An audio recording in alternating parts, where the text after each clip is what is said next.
sound right, boy.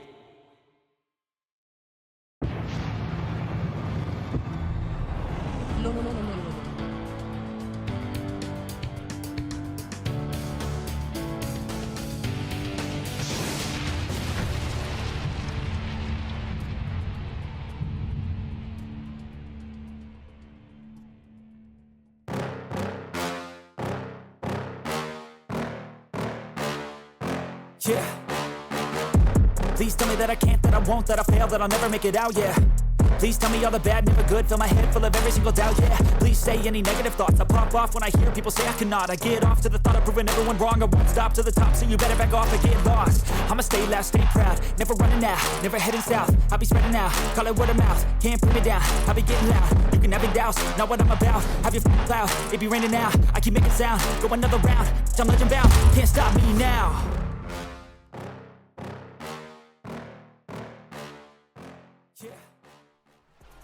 Good evening, BENXT universe. You're looking live at 12.9 trillion of the BENXT faithful here in attendance in the BENXT Dome. A very good evening to you all. Welcome to the commentary desk. I'm Ben Potter. I'm sat next to, of course, Barbara Piss and Danny DeVito. Is the PlayStation Nation in attendance this evening? Hello, PlayStation Nation. It appears so. They are here. Good evening, everybody. Welcome in. I hope you're having a wonderful day. It's time for some more flippin' wrestling, I think. I've been missing it. I teased you with it a couple of weeks ago, then I buggered off to the other side of the world. Which country? We'll never know. But we're back. Every Wednesday for the foreseeable, unless I'm poorly or I go somewhere else, we're going to be here in the BENXT Dome watching fictional wrestling and gambling/predicting with fictional money. Ben, my dude, how are you? How was your day? It's Wednesday night and you know what that means. It's the return of BENXT. BENXT. Potter is best. Hope you're having an awesome day, my dude. Thank you for the bits, Stephen. I appreciate it. I'm having a lovely day. Did a stream with Peter earlier on the Worst Games Ever channel. Watched him play some Scooby-Doo and the Cyber Chase, the Spooky Ghost, something like that. It was great. The VOD should be available soon, if not already, on the Worst Games Ever YouTube channel. Go give it a watch. But yeah, we're here now. You notice I'm not wearing my normal hat. I'm wearing a WWF hat, which was kindly sent to me by WWF, because I'm going to be running the Great North Run, as many of you are aware, in September. And also because my BENXT hat, I'm staring at it, it's drying because I put it through the wash after I got back from fictional country that doesn't exist, or does it? I don't actually know. Either way, we're here. We've got all sorts of big wrestling happening this evening. Last time we had the inaugural episode of Monday Night Babs and we crowned all of our new champions. I'll recap that in a minute. Then we did an episode of BENXT, and now we're moving on to our first PIPDOWN of BENXT Season 2. Pippa is around. She followed me upstairs and then she disappeared. She might make an appearance. It's difficult to say. We'll find out. Appropriate stream to ask, how was the Stardom show whilst you were out there in definitely not Japan? It was awesome. So yes, I went to go and see some wrestling, some live wrestling when I was there. And the show I went to see is a promotion called Stardom, which is an all-female promotion. And it was wicked. The seats were great. I was actually sat behind the commentary desk, so I could see their little monitors and like see what the TV feed was and things like that. It was really cool. And I had a great time. And I think my friends enjoyed it too, even though neither of them like wrestling. So, hooray, right? Another two people converted to the wonders of professional wrestling. Thank you so much for all the stream streaks, everybody. I'm seeing those in there. They've all flown past me, and I've missed them all. But I do see them, and I appreciate it. Jackleby Buddington, I see one right there. 5 streams, 3 streak. Thank you so much. Thank you. Okay, let's acknowledge some lovely people. Above Average Joe began the stream with a raid. Thank you so much for the raid. Hope you enjoyed your stream. Appreciate it very much. And then we had Dan Lockie, 25, 12-month resub. Wow, a whole year already. I wonder if Violent Beauregard is on their way to BENXT. I'll never tell. A little teaser for this Sunday's Worst Games Ever episode. It is wrestling related. Hopefully a brand new friend that we might see again in the future, maybe in BENXT, who knows? But for those of you who aren't patrons, please be excited to meet that particular character this weekend. Just back from a 12-hour shift. Oh, Hope you're all having a lovely day. 12-hour shift, bloody hell. Well, get relaxed, Jesus Life, because it's about to watch it's about, hello? My mouth is moving faster than my brain can process. It's time to watch other people work very hard instead. Fictional people. But thank you for the bits. I appreciate it. Brain, come on, lock in. You've got to do commentary now. Simon the Yorkshireman, 3 months. Thank you so much. Another sub day. Hope everyone is doing well. Thank you, Simon. Jackalby Buddington, 12 months. Thanks for a year of great entertainment. You're very welcome. Thank you for a year of support. A great year of great support, no less. Thank you. 3 cats in a dressing gown, 10 months in a row. Thank you so much. Geezy, 4 months. Let's go. Barley89, 11 months. BENXT, let's go. B Cantrell, 10 months. Thank you so much, everyone. Thank you for those resubs. Welcome in, mods. Appreciate you being here.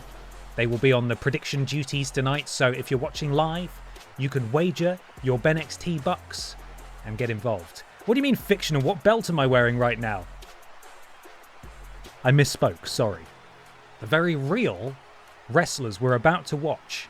This is real wrestling you're about to see. Shall we crack on? I think so. So, inaugural episode of Monday Night Babs in the bag, and we have champions. The Babs men's champion is Leon Sex Kennedy. The Babs women's champion, Hannah Montana.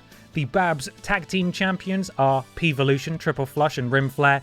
And the PlayStation Nation champion is none other than Lordy B himself, Lord Brotovich, wearing a very real championship belt. So there we go. I don't think we did actually change some titles, didn't we, on BENXT? It would have been the Aldi Red Thunder. In fact, the Aldi Red Thunder and the Babs equivalent are not shown in that screen. So let's see them. Where are they? Oh, Gollum. Oh, we've got some real champions here. Admin won the Aldi Red Thunder Championship on BENXT. And where is the... Stop showing me these real people. I don't want to see them. Where are my fictional my real championships, huh? Where are they? Am I going insane? Where's the Monday Night Babs one? Hello? Custom Championships is probably the tab I want to be in here to try and find them. Let's see. Where are they? Did we even... Oh, we did it outside, didn't we? Because it broke. Oh, shit. Okay, who actually won? So, the Tesco KX Championship. We tried to do it. We tried to do it in Universe mode, which is this mode, but it broke the game. It didn't like it. So we had to do it outside of it, but I can't remember who won. Who was it that won last week? I can't bloody remember. Because I now have to manually assign it in Universe. Anyway, that's a problem for when we get back round to Monday Night Babs. We'll work it out. I may have to load up the VOD quickly to find out. Somebody did win that, but I can't remember who it was. It was the Red Thunder Man? Was it 2 weeks ago? Hello? What does time even mean at this point? Tired Author Dan, thank you for the resub. 12 months. Oh yeah, here we go. BENXT time. Hope everyone is well and happy. 12-month anniversary, Ben. Hope Drinks Fairy and Pippa are well. They are. Thank you so much for your support. Appreciate it. Les freaking go. It wasn't Les freaking go, Super Sim. I think this guy's in the pocket of Big Go over here. Okay, I'm being told by the Drinks Fairy that it is on the spreadsheet that she has fantastically designed, so let me tab over here and have a look. Tesco KX champion is Mary Kate Olsen. You've all lied to me. You've all lied to me immediately. So how dare you? So we need to manually assign that now to Mary-Kate Olsen. No, Ben, it was Gollum 100%. Yeah, I don't know if I can trust you. I don't know if I can trust any of you. You are pulling the wool over my eyes, as they say. There we are. We can now officially save that. It's done. Hannibal Zomon. Ben, I didn't know you had a Twitch channel. My friend, I've been here for nearly 12 exact months. Welcome in. I'm very thrilled that you have found me, and I hope you will enjoy the nonsense. There's nonsense here. Just a fair warning, there's nonsense here. Be careful. Right. We concluded BENXT with a shocking loss for Dick Mychinko to the Red Thunder Man, who is new to BENXT. He was drafted there for Season 2. And now we get to see what Universe Mode is going to give us for the first PIPDOWN of BENXT Season 2. Let's do it. Also, I'm going to turn down my microphone just a little bit because I get excited when I do commentary. And it does get a bit peaky. And I'm always aware of that, and I try to bear it in mind, but I somehow always manage to mess it up, so apologies. Let's drop it by 1.5 decibels. Let's do that. Okay. To PIPDOWN.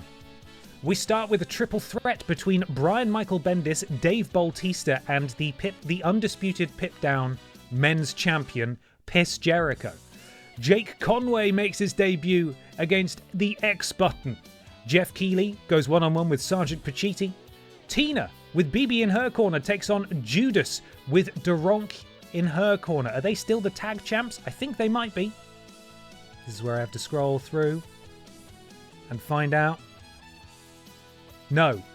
P-Volution won it back, didn't they? P-Volution won it back right at the end of Season 1. There we go.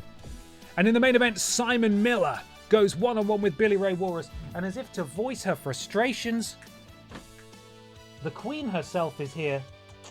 Hello. You've got to come closer if I'm going to scoop you up. Oh, but you know my game. You know I'm going to scoop you. You know I'm going to scoop you. Gotcha.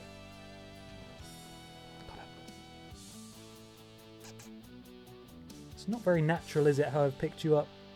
And you're not really sure what to make of it. Go on. You're not even on the card, Pippa. Season 2. It's the show named after you and you're not even on the show. Devastating news. Yes, Jake Conway is the protagonist of Ride to Hell Retribution, Worst Games Ever alumni, and I streamed all of it for charity a couple of years ago. It's awful, but maybe he has a promising future here in PIPDOWN. We'll find out, I suppose. Okay, she is on my lap now, and I can confirm, while she is not on the show tonight, we do at least have a verified PIPDOWN. The Pippa is down. She has taken a seat. Okay. Well then. We're doing this thing again where the show plays back to back to back, which is great, but also, you know, I need to back out so I can make sure I take photos of the running order. In fact, no. I was going to say I could take a photo of this whole running order here and play the right music, but the mods need enough time to be able to input the prediction information, so that's not going to work. Let me take a photo of this here so I know which order to play this. Brian Michael Bendis, the leader of the PlayStation Nation himself. Dave Bautista and Chris Jericho. And we do need to cut a match. God, I'm so out of practice here. Because of course the Lidl Kong Strong Championship needs to be defended in a tables match, which means the wheel must be spun. Who is... Thanks, Pippa. Could you have left my lap in a more disruptive fashion? We do need to cut a match. Oh, I don't know. Oh, what do we get rid of? My heart tells me it has to be the Sergeant Pacitti match, but I don't want to have to do that. Jake Conway's debuting. Will it have to be this one? We're getting rid of the only women's match, are we? We're doing this again. Now, there's a good chance the wheel will call forth some women for the match, but it's not a good look for PIPDOWN. It's not a good look for PIPDOWN if we cut the only women's match. I don't know what to do. I am paralyzed by indecision. Alcohol will help.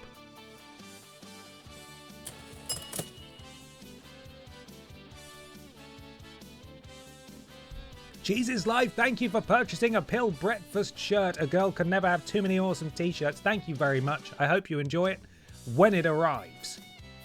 Thank you so much. Get rid of Jeff Keighley. Get rid of Jeff Adam. Ben hates women confirmed. Jake has to stay and be offensive. Cut the non-rivalry match. I went to school with indecision. All helpful. Thank you, everyone. Yeah, this is the only non-rival match, but it's also... Oh, sorry. I'm sorry, Adam. I'm sorry. I'm sorry, Adam. I'm sorry. The Sarge has been cut. He's going to be devastated. 5-way match. Here we go. Oh.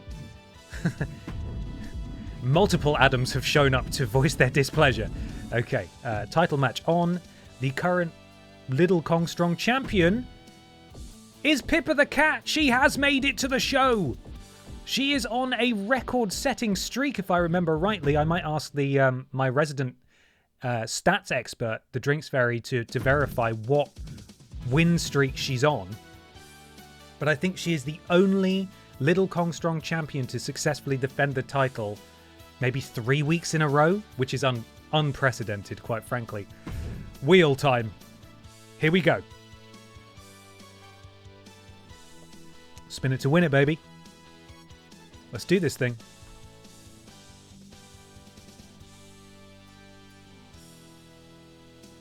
Jackanism. Whoa! I always forget you guys can't hear that.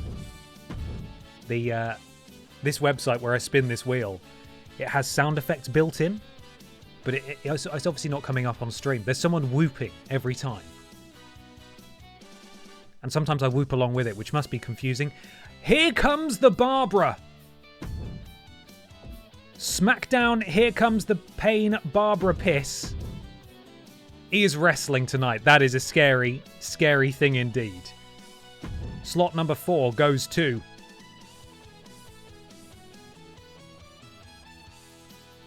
How much gold can Leon Sex Kennedy possibly amass? Where is he? I can't even find him. Why is he not in here? Oh, Leon PS1 Kennedy. Oh my goodness. I misread it. It's an entirely different Kennedy. And final slot goes to... Oh boy. It's... Oh, did that just disappear? I didn't mean to get rid of that. Let me... There we go. Silas the Dog Boy. Who is now officially on PIPDOWN. Where are you, Silas? He's got 2 attires. One has a bow tie. That's for special occasions. He's wiped off the blood and he's put a bow tie. Look how polite he is. He's smiling. Attire 1 for today, I think. Little Kong Strong Championship. Dog versus cat. Great point. Could be a disaster. Okay, we're finally ready to start. Brian Michael Bendis, Dave Bautista, and Piss Jericho in triple threat action to start PIPDOWN. I'll find my music. Predictions are live, right on cue. Thank you, mods. Ba-da-da-da-da. And we're ready to do this thing. Oh. What's it? Is this it? I think it's loading. It's just giving us a cool little screen there. Threw me off a little bit. Kalamazoo! We are in Kalamazoo, which is a real place. The following contest is a triple threat match. Making his way to the ring from Cleveland, Ohio, weighing in at 228 pounds, Brian Michael Morales. Impressive rap sheet for Brian Michael Bendis. One-time Little Kong Strong champion here on PIPDOWN. Two-time BENXT men's champion. A win here tonight could propel him to bigger things.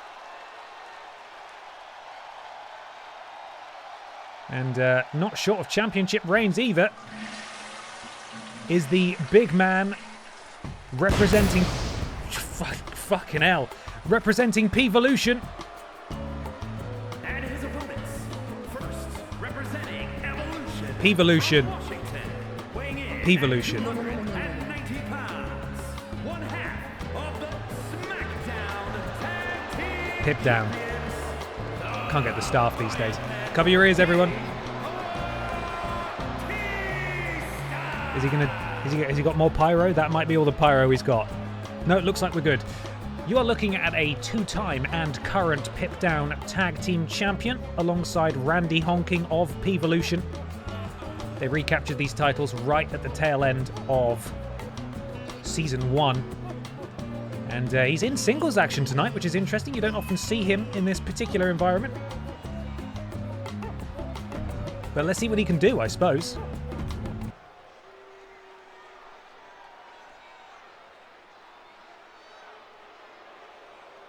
And now, the champion.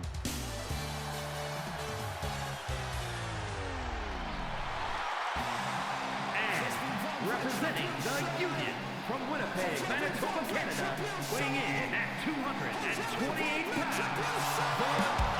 Hang on, why has he got two belts? Okay.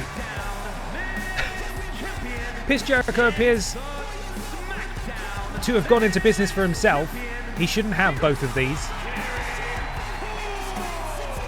Chris Jericho is, of course, the former PIPDOWN Men's Champion. Then he lost the championship to Funky Barbara Piss, who then unified it when she beat Simon Miller to create the undisputed PIPDOWN Men's Championship, which you see there, the golden one. Chris Jericho appears to have taken it upon himself to bring both of them to the ring tonight. Not really sure why. Either way, he is a two-time PIPDOWN Men's Champion. Done pretty bloody well for himself, I should say, and he is naturally representing the undisputed era, another piss-related faction here on PIPDOWN. Nothing but bragging rights on the line tonight, though. No titles at stake. We are, of course, using the sort of cinematic television camera option, which hopefully won't be too nauseating, but we've got all the HUD on screen so we can see how these guys are progressing towards signatures and finishes. Piss Jericho, God, that's the whitest canvas I've ever seen. It's actually quite hard to look at in reality. May need to nerf that slightly. It's a bit too bright. Brian Michael Bendis in full control here to start things off, and the champion rolls out drop kick. Drops Brian Michael Bendis, and then a lion salt from Piss Jericho, and Dave Bautista, the tag team champion, is there to break it up. Swarthy Mofo, thank you so much for the resub, 11 months. Oh yeah, here we go. 3 a.m. wrestling time.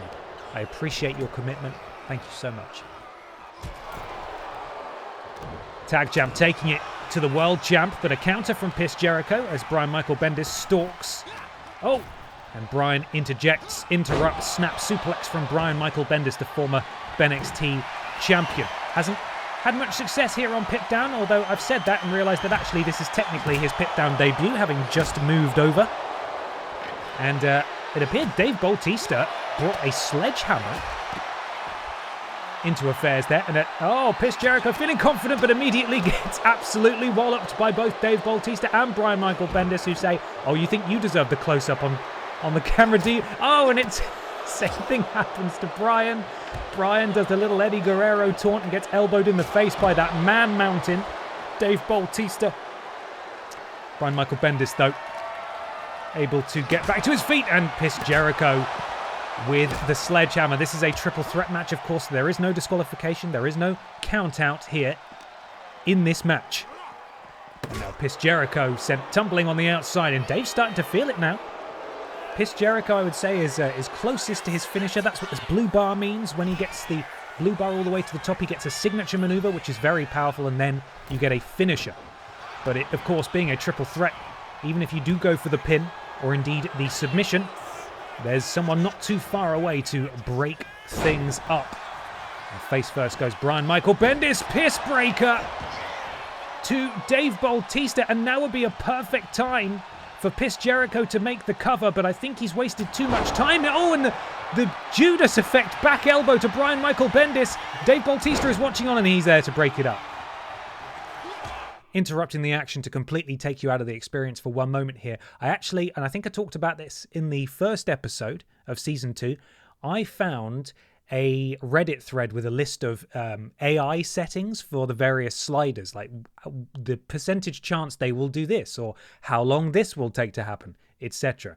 I have applied those. This is our first match with those sliders applied. So if you notice that anything is slightly different, that's why. I've heard it's pretty good, perhaps better than the default settings, but just an explanation there. We have applied custom match sliders to hopefully make the matches a little bit more interesting.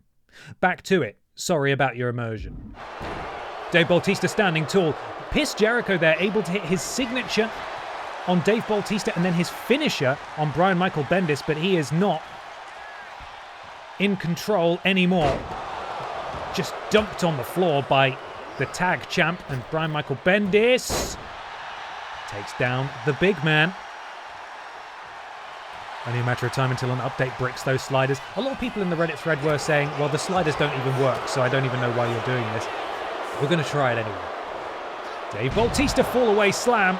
Piss Jericho waiting to pick the bones.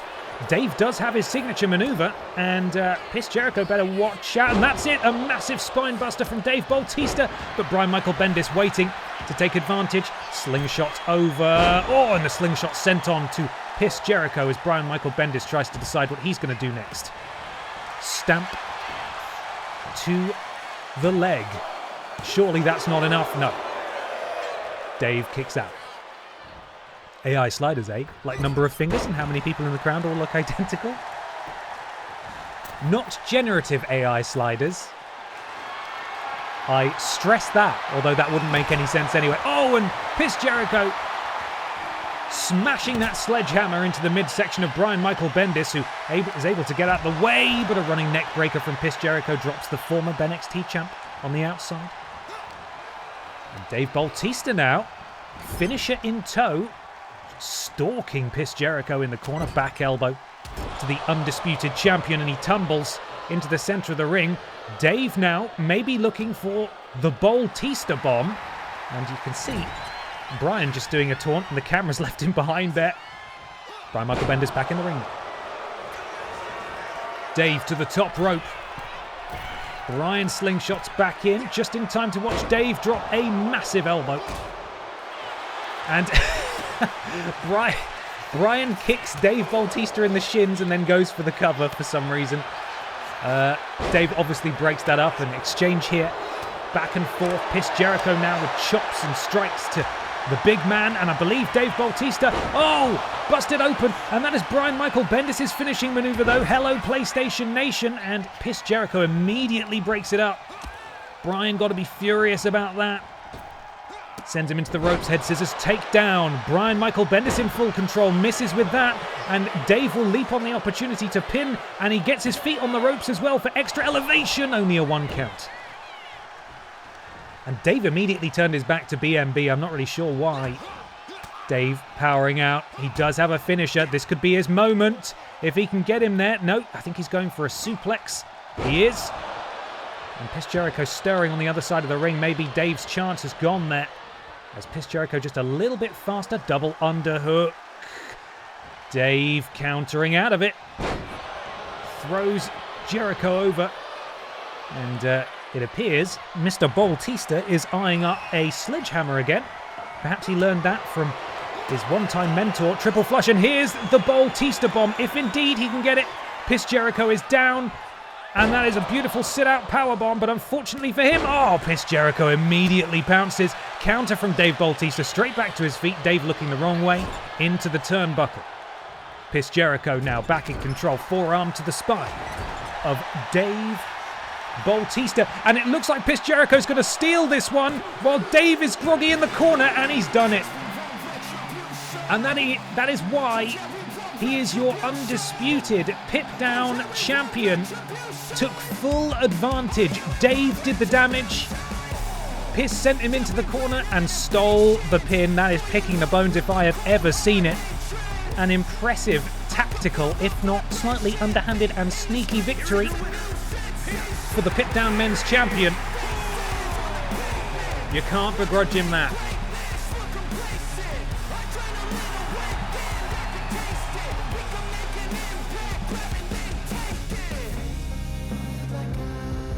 Oh god, it's happening again. It's happening again.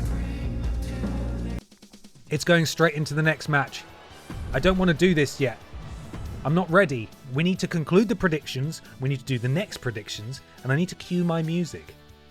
Is there any way? Is there a setting for that? Does anybody know? Is there a setting where I can stop it if I go watch? I don't want it to play the matches sequentially. Maybe there is.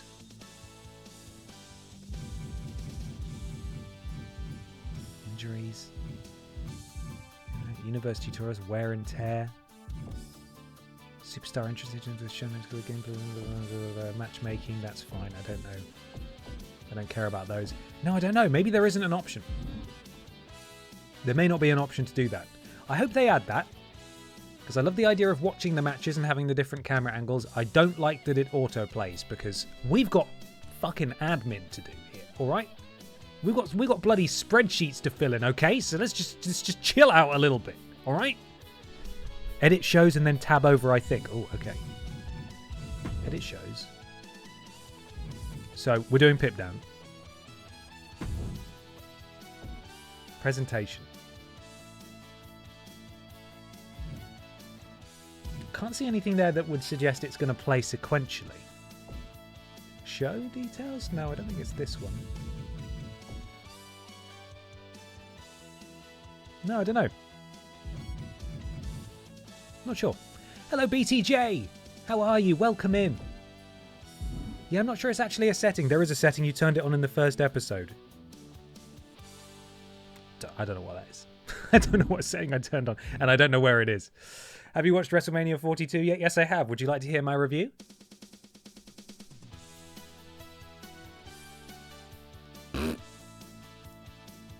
That's it. I refuse to elaborate.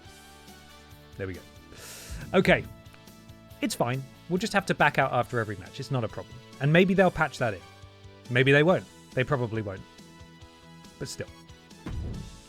Up next, we have Jake Conway making his debut against the Ex-Borden. A brand new star joining the roster. You know what? Actually, I will elaborate further. I was happy to see Paige back.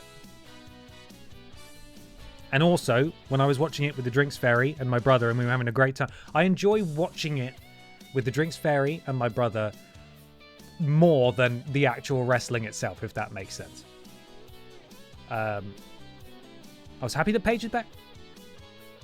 And there was something else that happened. I can't remember. My point's gone. Doesn't matter. Doesn't matter now. I refuse to elaborate further. That's it. I'm done. Okay, predictions are now live. Who's going to win? Ride to Hell, Ex-Borden. Yeah, I'm not going to elaborate any further, but I will say there were some bits that were better than others, and I didn't hate all of it. But largely, I found it very underwhelming. And I won't say any more on the matter, so don't ask me, okay? I'm not going to say any more on the matter. I was mortified by the Danhausen bit, but that's it. I'm not gonna say any more than that. That's it. I'm not gonna say any more. So don't ask me. Okay, let's go. Let's go. 40 seconds left to wager your BENXT bucks.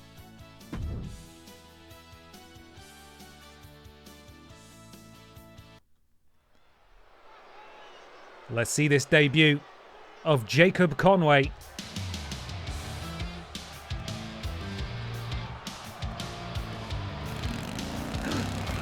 Whoa!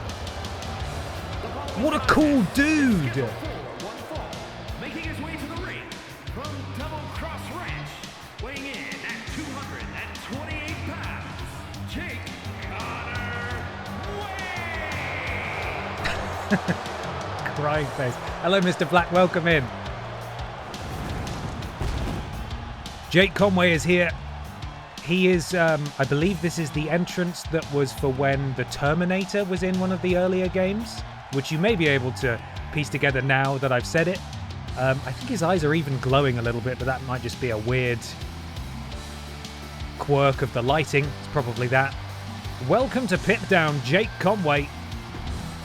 Look at, he's got a big, weird-looking mouth. That is a spot-on likeness there.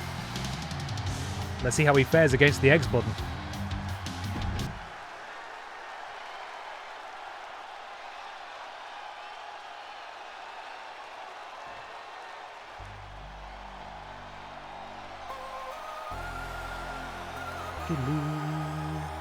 You are looking shortly at a former one-time Little Kong Strong champion.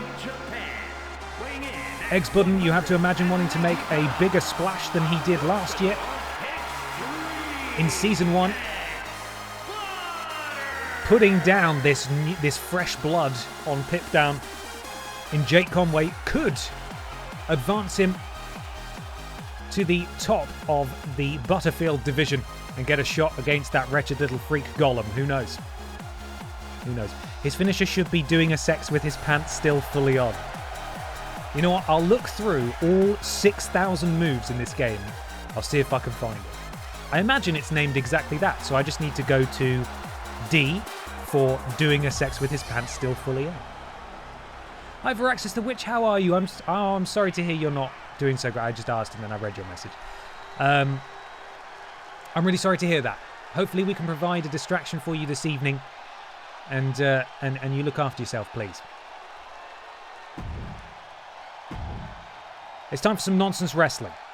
Jake Conway's here. So is the Eggsbudden. And can Jake make a statement? Oh, it's not looking good right out of the gate as the tenured PIPDOWN superstar Eggsbudden teaches this newcomer how to party. Oh no, and Jake managed to get back to his feet, threw himself at the Eggsbudden, who countered with a European uppercut. And what is the Eggsbudden thinking here? Springboard crossbody. Finds its mark and down goes Jake Conway.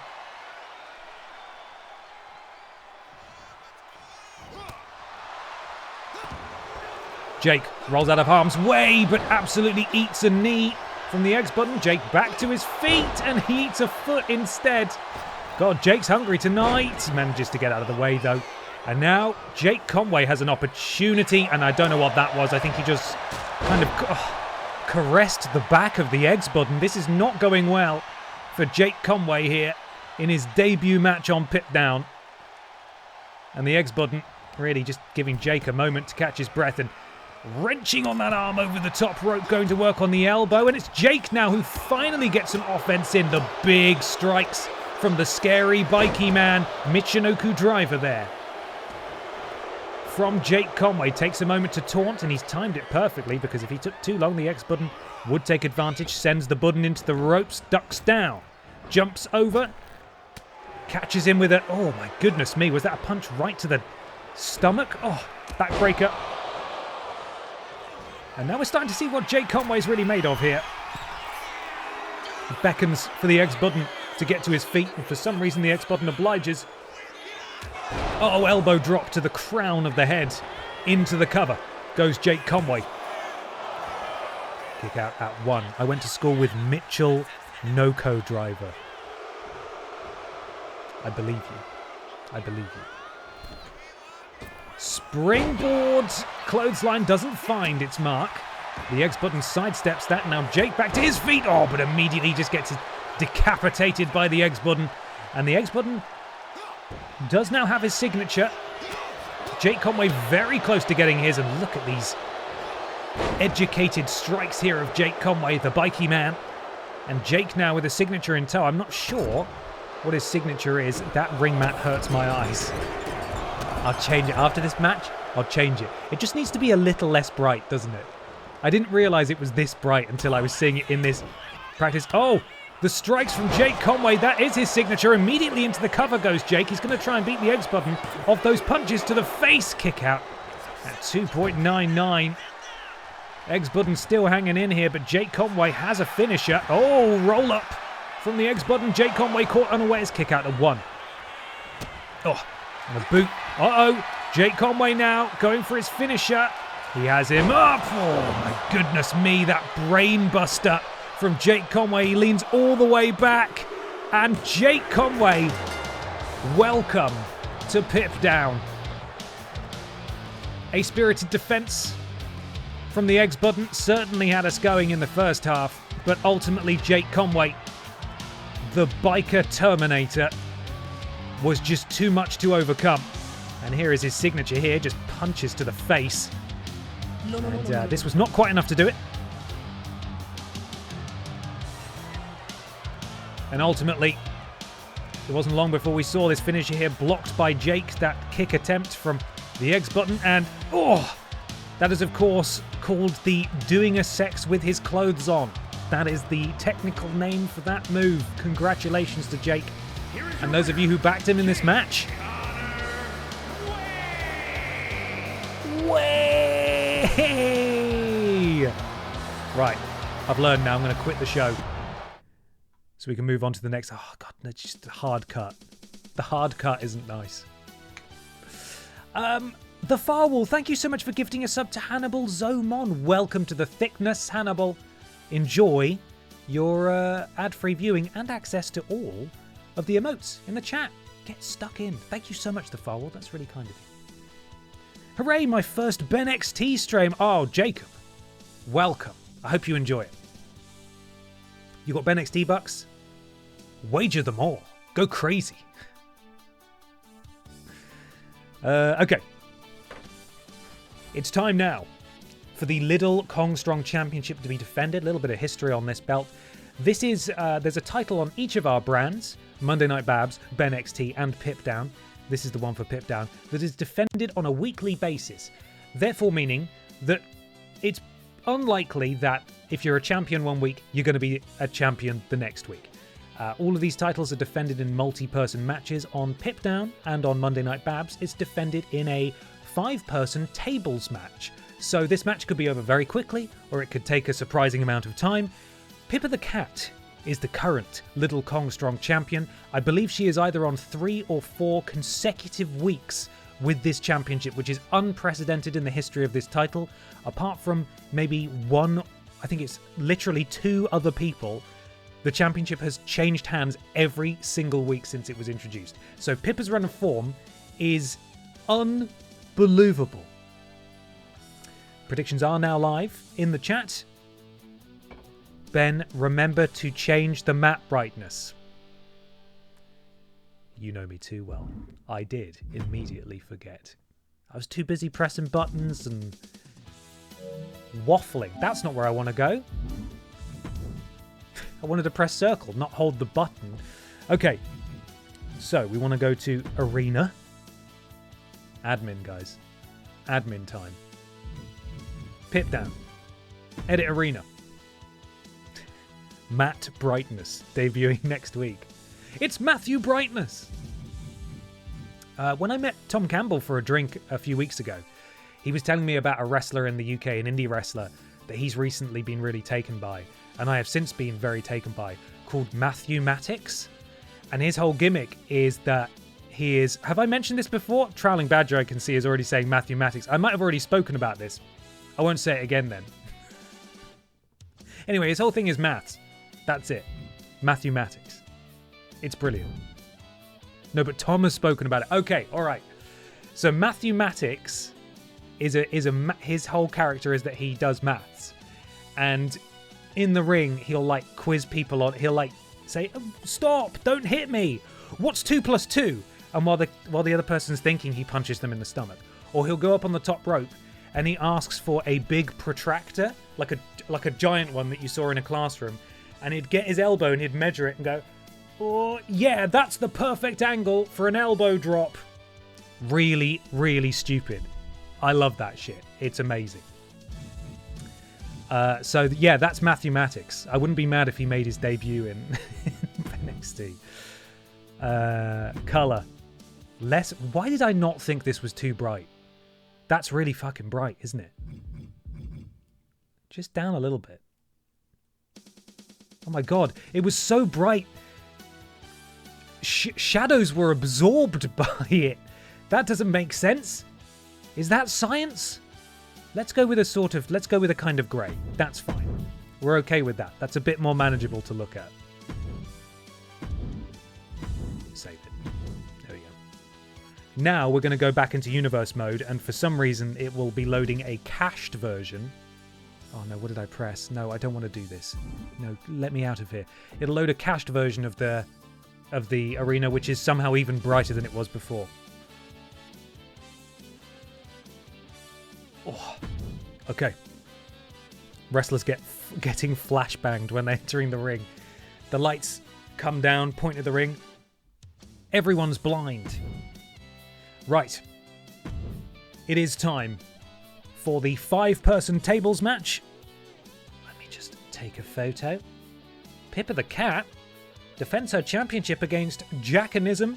Here comes the Babs, Leon PS1 Kennedy, and Silas the Dog Boy. Hiccup. I think the predictions have already gone live, haven't they? Yes, they have.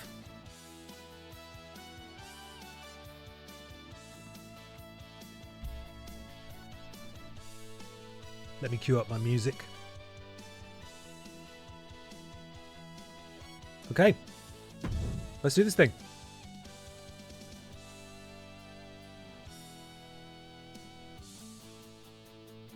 The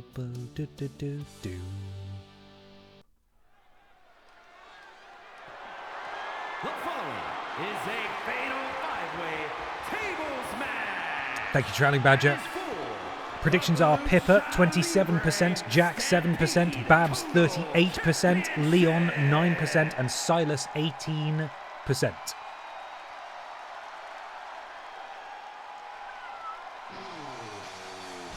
Now, before you're concerned, oh no, it's fine. Introducing the champion from Newcastle upon Tyne, It's fine. England. I'm going to have to explain it now, though, aren't I? Why would we be concerned? Total champion. No reason. Piper the Cat. Pippa the Cat in her Felino squeak shirt, available now at benpottervo.com/merch. I have one. I'm not wearing it today. I'm wearing my BENXT t-shirt. Pippa's main entrance is in a car, and I thought some of you might be a bit concerned that why is a cat driving a car? Well, Pippa did very well for herself in Season 1. She earned a fair bit of money, a lot of royalties, and so she decided to buy herself a car. And that is fine. If Pippa wants a car, she's allowed a car. Does Pippa get royalties for you using her image? 100% of the proceeds of the shirt go to Pippa's retirement fund. That's for legal reasons. That's not true. What would it even mean for Pippa to have a retirement fund? Are you insane? Are you insane? Are you insane? Are you?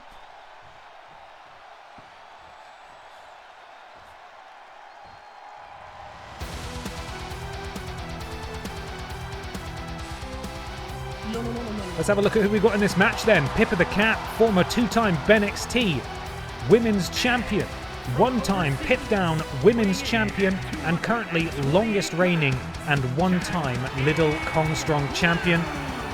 Impressive record for Pippa the Cat. Jackanism is yet to hold the championship on our show. Same for Here Comes the Babs, who is making her debut. Leon PS1 Kennedy, similar story. And Silas the Dog Boy is, of course, a former BENXT Tag Team Champion. We'll be meeting all of those wonderful competitors in just a moment. Dun dun dun dun. I hope you're ready though, because it's time to meet the woman who started all of my wrestling streams.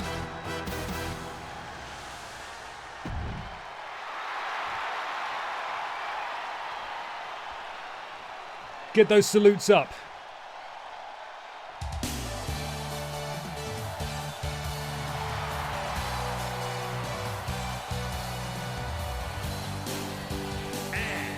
Representing the family from Newcastle upon Tyne, England.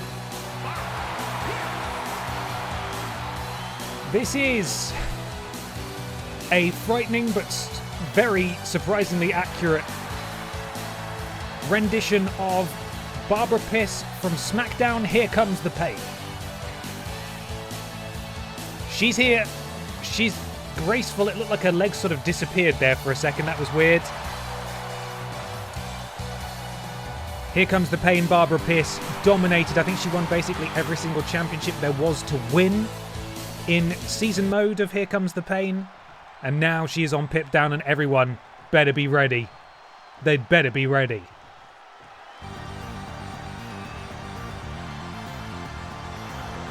And from the pits of hell, weighing in at 225 pounds, Leon the Player Kennedy. Leon PS1 Kennedy is here. There was a little bit of spoken word there that you might have heard that was just talked all over. But it was the clip from Resident Evil 3 where Carlos is back in the station. Welcome, Leon. Bet you had a kick-ass first day. Whoa, look at his 6 skills. Can Leon finally win gold on our wrestling streams?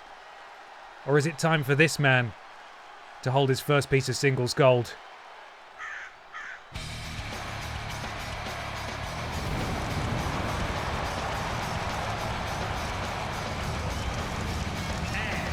When I say man, I mean dog, of course. From the Psycho Circus, weighing in at 395 pounds, the Dog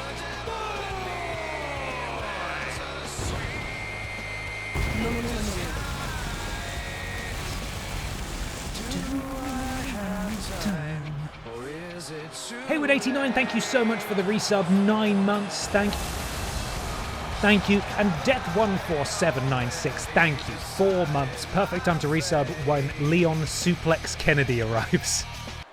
Thank you so much. And here we go. There it is. That Lidl Kong Strong Energy Drink Championship belt. Defended exclusively, Splat.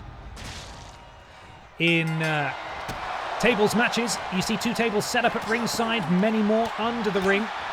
As Jackanism punching. Here comes the Pain Barber in the face over and over again. And a counter from Barbara as Silas the Dog Boy takes down PS1 Kennedy, and it's Silas who eventually decides to pick up the table and slide it into the ring, and out comes Barbara. Maybe she's getting a table, maybe she's not. It appears that Silas has been designated the protagonist for now as the camera keeps following him. A second table has been slid into the ring. Nobody's got one set up just yet. The champion Pippa the Cat being feline handled by Leon PS1 Kennedy, and 2 tables nearly set up, but one is definitely set up. Pippa the Cat goes after the much bigger Silas the Dog Boy. Oh no, just clubs her to the ground. This might be the most stacked field that Pippa the Cat has had to defend her championship against so far since winning the title. And here comes the Barbara. Counter from Silas the Dog Boy. And Pippa agile as ever. Uh-oh! Silas the Dog Boy! He's done it! Silas the Dog... It's over as quickly as that. Silas the Dog Boy has dethroned Pippa the Cat in rapid fashion to secure it says, to secure his first ever singles championship, and the reign of Pippa has sadly come to an end. She's not taking it very seriously, and I'll tell you why. Because I can see her from here. I'll take a photo. Oh, bollocks. It's doing it again. Stop it. Stop it. Stop it. I'm not ready yet. I thought it was about to crash then.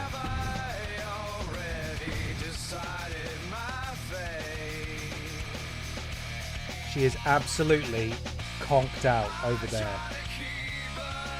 That's why she lost. Congratulations to Silas the Dog Boy. Your brand new Lidl Kong Strong champion. His first singles title. And, I mean, how many opportunities did Dr. Hill have at the Aldi Red Thunder Championship? I think it was a lot. He was in that Battle Royal a lot, and he never won it. First time in, Silas the Dog Boy, no problem at all. Up next, we have Tina with BB in her corner taking on Judas, who has Duronk in her corner. This is a rivalry match, seemingly. Both members of tag teams. Judas and Duronk, of course, former PIPDOWN tag team champions. I don't know if they were BENXT tag team champions as well. I'm consulting the Oracle here. That's a no. One-time PIPDOWN tag team champions are Judas and Duronk. BB and Tina, one-time BENXT tag team champions. So we got a pair of former tag champs here.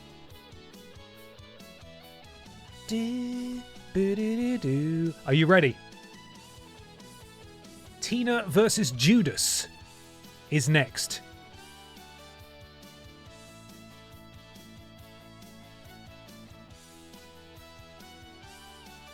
Station's alive. Just getting my music sorted.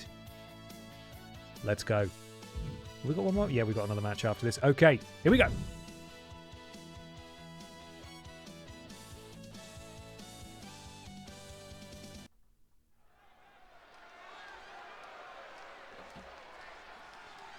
Hey, the mat canvas is a little easier to look at now, isn't it? Hey, speaking of BB and Tina. Started watching BENXT last year for a laugh. Now I'm a WWE fanboy and my friends are sick of hearing about Nia Jax and Danhausen. Thanks, Ben. Sorry. Wrestling does that. And by which I mean wrestling's brilliant. And I'm glad you're watching wrestling, but also I'm sorry. Thank you so much for the bits. Thank you for watching BENXT too. I appreciate it. Speaking of BB and Tina, the iconic duo. Next week officially starts the month of May. That's MEIGH. An entire month of horse games every single Tuesday evening. Be excited. Current fave meme? Gooshness me. I meant to say gosh and goodness me at the same time. It didn't work. It didn't work at all.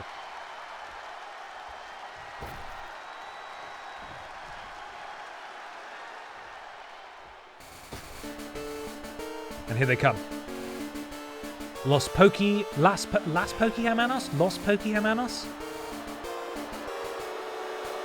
What are they called again? I forgot. Funny, mine is gush. My mouth absolutely betrayed me there. Las Pokehamanos. I fixed it after all of you corrected me. Thank you. Christoph says, thank you for the bits there. Current favourite meme? I don't actually know. I'm not up to speed on memes. I still laugh about 420 and 69. I don't really use Instagram or social media in the same way that perhaps other people do. So I'm probably the worst person you could possibly ask. What's your favourite meme currently? Let me know. Here they are, the former BENXT Tag Team Champions, Las Pokehamanos, Judas and Doronk. But tonight Judas goes into battle alone against another former Tag Team Champion in Tina.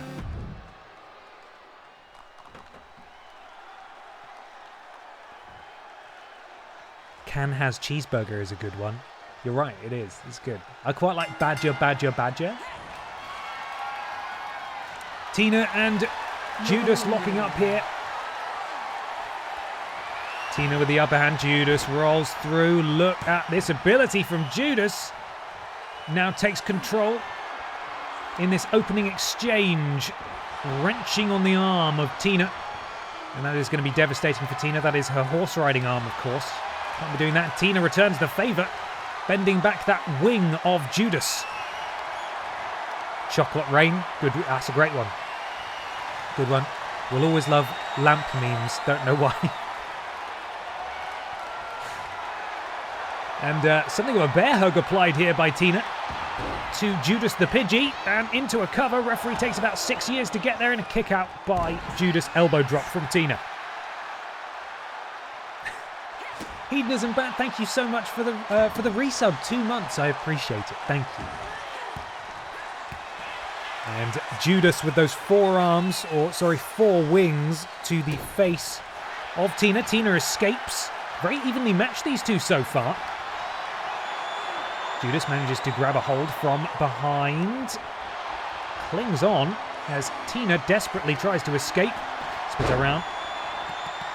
Takedown there, and now going to work on the neck of Tina, who is seemingly fighting for her life here.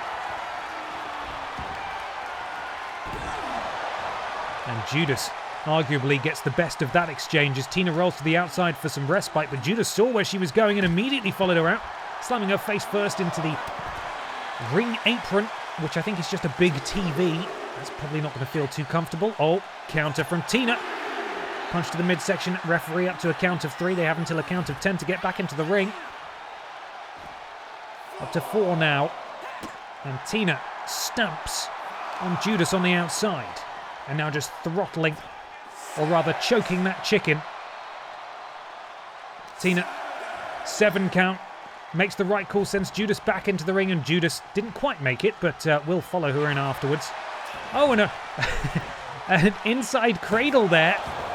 I don't know how Tina didn't see that coming, but Judas taking advantage. This is a really tactical matchup between these two. No one's really hit any significant offense here. It's a lot of holds, a lot of exchanges.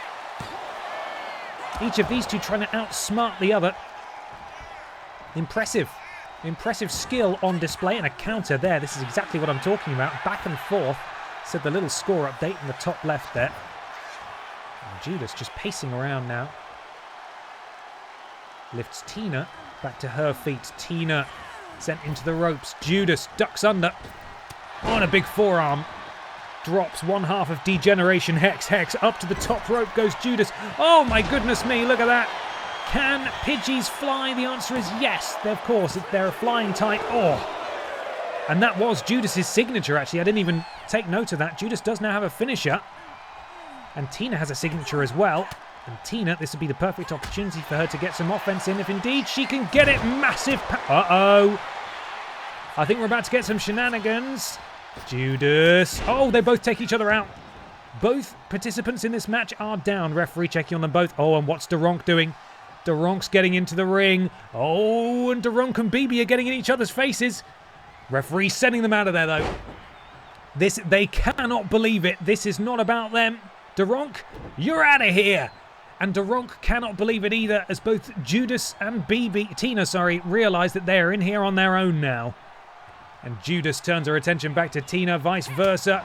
Big right hand from Tina. Oh, takes her down at the knee. Judas perhaps looking for her finisher here. Tina staggering back to her feet into a powerbomb position. Double underhook. Oh, the Pidgey-gree. It's the Pidgey-gree into the cover. Tag team partners at ringside or not. This win, oh no, is not going to go to Judas. A kick out at the very last moment for Tina. Judas cannot believe it as the PIPDOWN universe chants fight forever. And what on earth is happening now?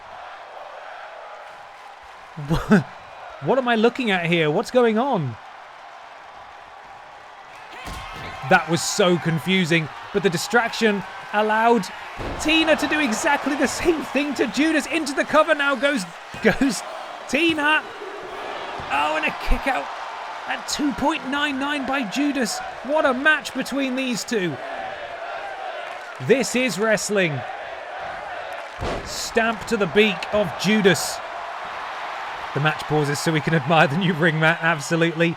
Tina misses with that. Judas, big kick, levels Tina.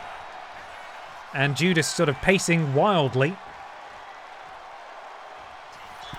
And Judas to the top rope, might be looking for something sinister. Oh, missile drop kick.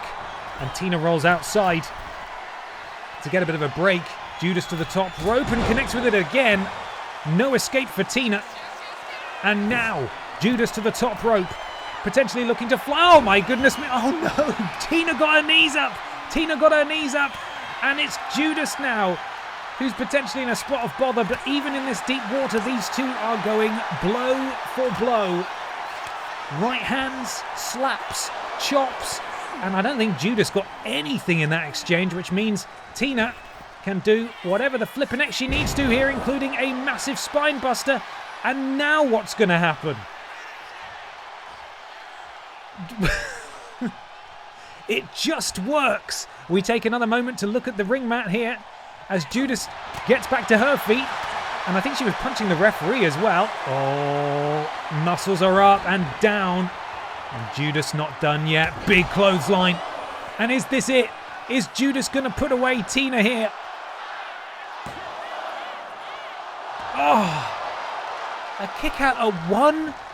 What is going on? I mean, obviously the camera cuts are confusing, and I think I know why. I think it's because both of these guys, no spoilers, both of these guys have a power-up where they can call their partner to the ring to do a distraction. I think they've both tried to do that, but because both their partners were banished by the referee, I think the game is getting very confused and it's not working properly. Either way, though, this match has been really good so far. Very impressed by these two. For a pair of tag team champions, or tag team specialists, they're doing really well. And what is Judas looking at doing now? Judas, double axe handle, drops Tina. Tina with 2 finishes. Judas with a signature, very close to a finisher herself. Hello, Pop-Tarts is good. How are you? Judas misses. Oh, manages to connect with that, though. And now, Tina slips out. And Tina, side rush and leg sweep to Judas on the outside. And both participants are down. They've got until a count of 10 to get back into the ring, and luckily they're both stirring at the same time. Massive running STO. Oh, and a standing Spanish moonsault, sorry, but Tina got her knees up. We're up to a count of 6 now. Got to get back in the ring as soon as possible. Judas sent in. Tina following behind. Up to the top rope, still being counted out, which doesn't feel very fair. Tina, what's she going to do from here? Double axe handle of her own, directly to the beak of Judas. And Tina now sends Judas into the ropes. Huge spine buster from Tina. Tina now has all 3 finishes. That is absolutely absurd. Judas not looking so hot right now as Tina marches Judas over to the corner. I think because she's got 3 finishes, she can do a super finisher. And I think that's what she's going to do. I don't think we've ever seen one of these before. No, a counter. Judas with the counter. What a flipping match. And now Judas on the middle rope. What's she going to do? Another missile drop kick. And both of these guys have been through an absolute war in this match. Judas sends Tina into the corner. And now Tina hops out. Scorpion Death Drop DDT from Tina. And now Tina again looking to go for her finisher. What will it take to end this match? Boot to the midsection. Finally looking to go for that horse pile driver. It's not, it's a pedigree. That's fine. The horse pedigree. And surely that is going to do it for us here. What an incredible match from these two. 4.5 star rated match. We rarely get that high. That was bloody great. What a flipping wrestling match between these two, bugs notwithstanding, of course. Back and forth they went. That could have gone either way. And tonight, it was Tina of BB and Tina who comes out on top with a massive victory. She was the odds-on favourite, seemingly. Congratulations to all of you who successfully backed her here. And that means we've got one more match to go, my friends, for this inaugural episode of PIPDOWN, and that is Simon Miller, one-on-one with Billy Ray Walrus. 0-4. Oh, I'm so sorry. I'm so sorry. This could be the one, though. This could be the one. And you were going to cut this. I know. We might have never seen it. Hello, Misfit Dad. How are you? Welcome in. Main event time, my friends. Simon Miller, Billy Ray Walrus, both former world champions in their own right. I will get to their bona fides in just a second as I prepare my music. Whet my whistle. And have a good old think about what's next. What am I saying? My brain just sort of filled in some words there. I still don't feel quite right after coming home. My sleep pattern's still not quite there. I think it's bedtime right now. That's what my body's telling me. The alcohol will fix it. It always does.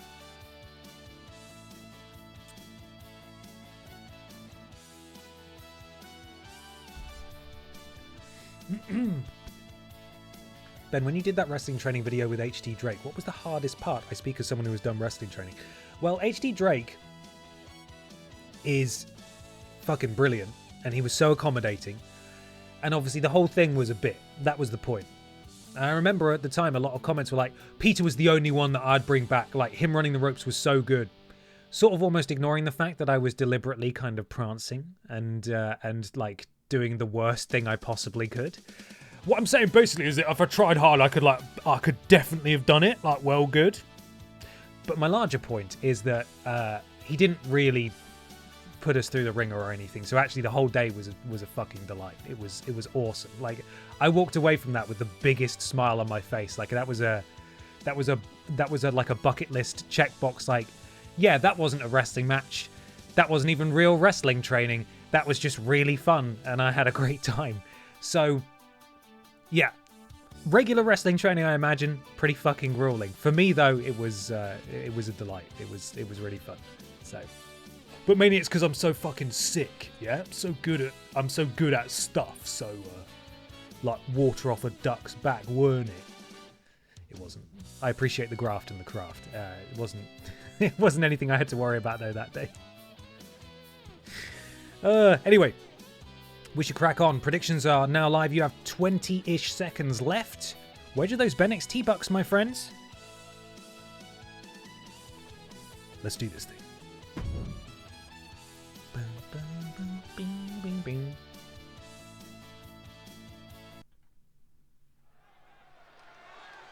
Why?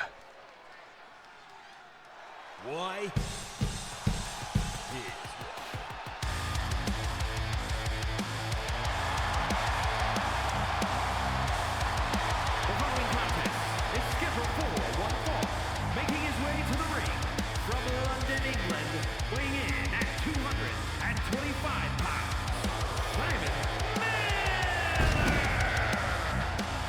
Simon Miller is here. You are looking at a former Aldi Red Thunder champion, in fact the first ever Aldi Red Thunder champion, and a one-time PIPDOWN men's champion. He did ultimately lose in the unification match against Funky Barbara Piss, but he was still world champion, damn it! Simon Miller. Ready for action. Let's have a look at our collective sum, shall we?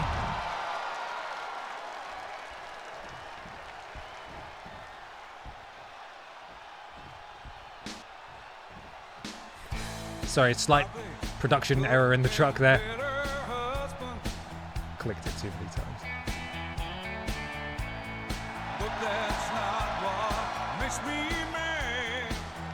Billy Ray rocking the Worst Games Ever merch here tonight. Former one-time BENXT men's champion and former two-time Aldi Red Thunder champion. Both men here, I believe, are in the men's World Championship division on PIPDOWN. Billy making his debut here tonight on PIPDOWN. He was on BENXT for the longest time. And a win here would move either of these men up the rankings and potentially line them up for a future shot against the undisputed PIPDOWN men's champion, who we saw earlier tonight, Piss Jericho. Let's get stuck in. Billy is ready. Simon is ready. It was nothing like the Louis Theroux wrestling training. No, it wasn't. Oh my god, that looked awful. I remember watching that episode. When was that from? Was that from the very early 2000s, very late 90s? He was sick, wasn't he? It was so horrible.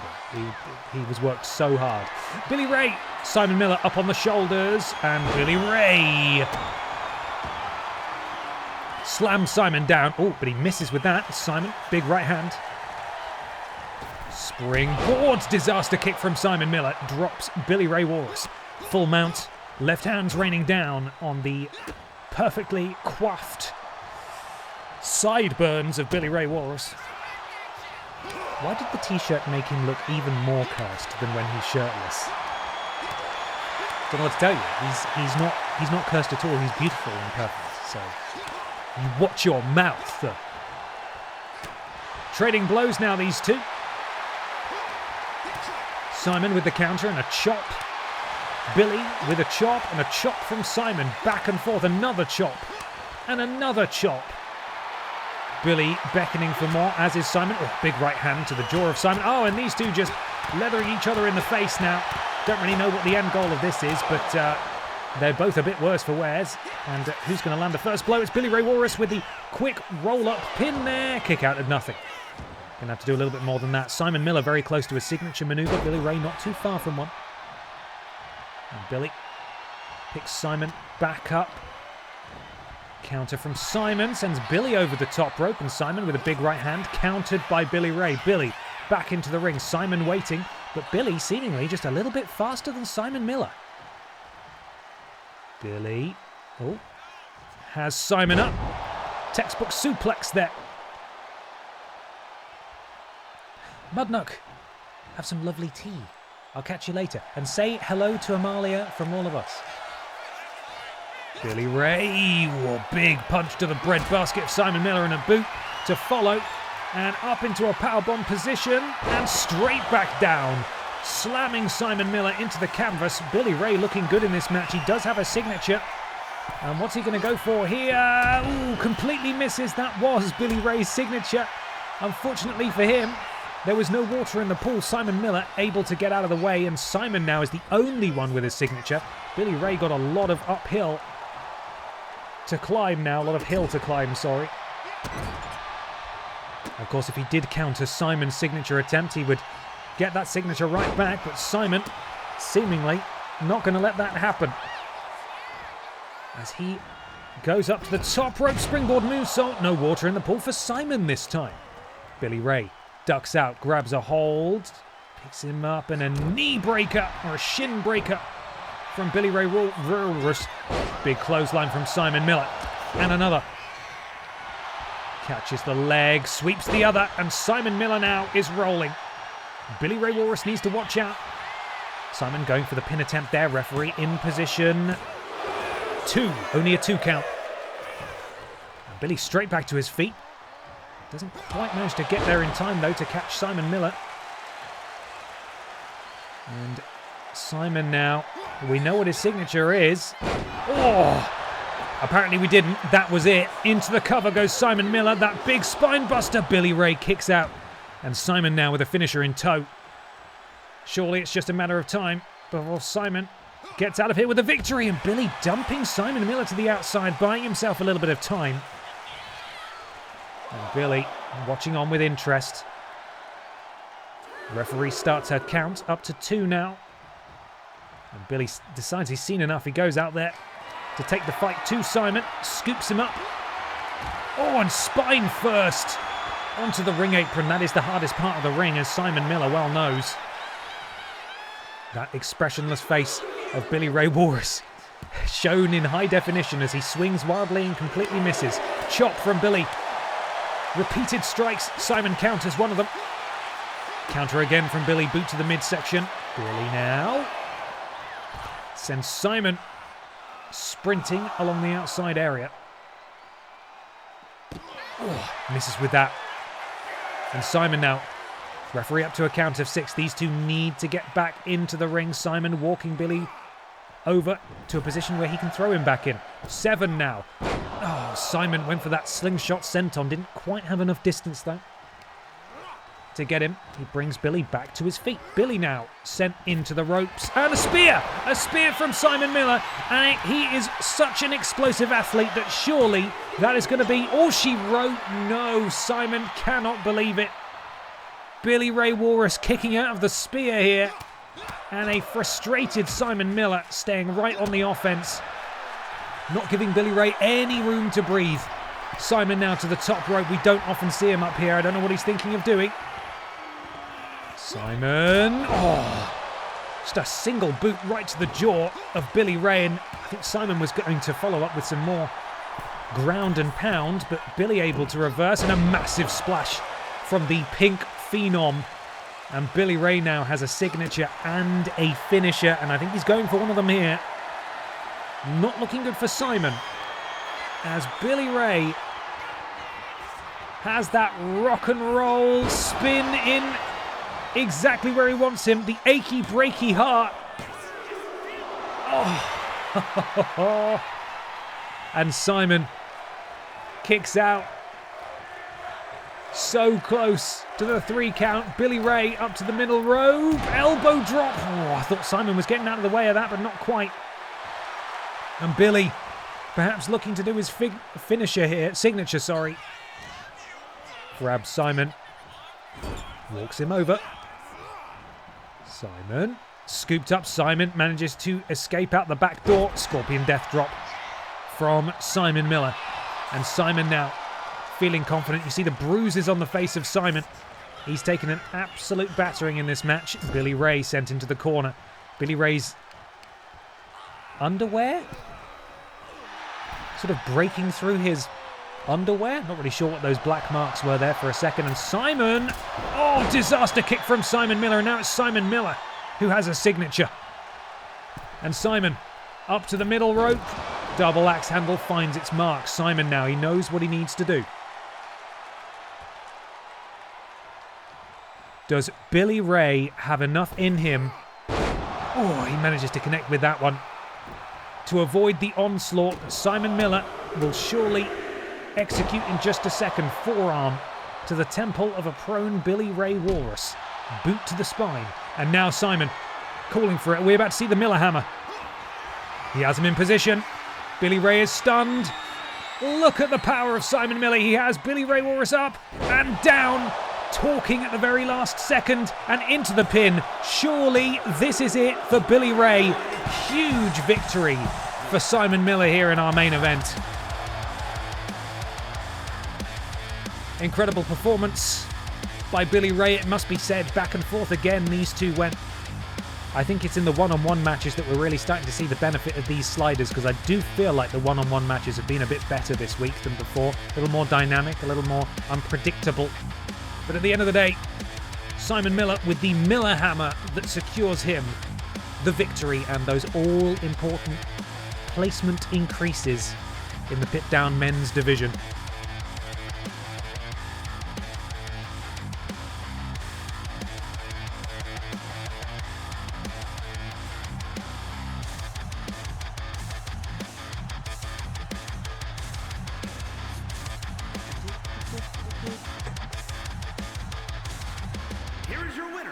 Simon Miller, somehow the underdog in this according to the predictions, but congratulations to those of you who predicted. Hello, is it going to play the song again? Why? Again, there was an error in the production truck there. Apologies, everyone. Simon Miller wearing the wounds of war on his face, those bruises. But tonight he starts his march back towards World Championship gold. Hey, I'm biased, but I think that was a pretty decent episode of PIPDOWN.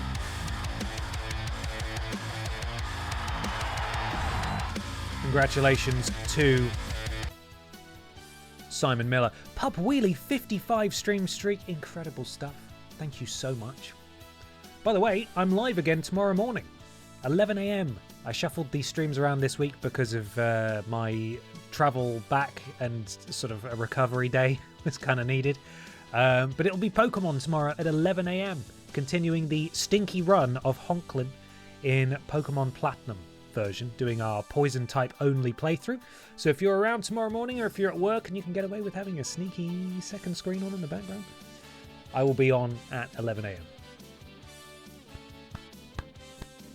It was great, except all my losing. Hey, next week's a different week. It's time for the second episode of Monday Night Babs. Shall we see what the game has generated for us? Yes, we will. We also get to see if the Tesco KX Championship is still broken. Hopefully not. We have Pamela Anderson against Miss This Legs. Lord Brotovich, the PlayStation Nation champion, takes on Nathan Cake. Triple Flush and Rim Flare, the tag champs, take on Seth Pisson Rollins and German Cheggers. For some reason. Santina Morella and Carla take on Senior and Junior Lynn and Eve and Anna in tag team action. And in the main event, there's a promo off between Chris Alpha Redfield and the Monday Night Babs men's champion, Leon Sex Kennedy. They're going to talk to each other. What about? I don't know. I don't know. Hello, Amateur Gaming. You won't be scolded. You will be welcomed. Thank you for being here.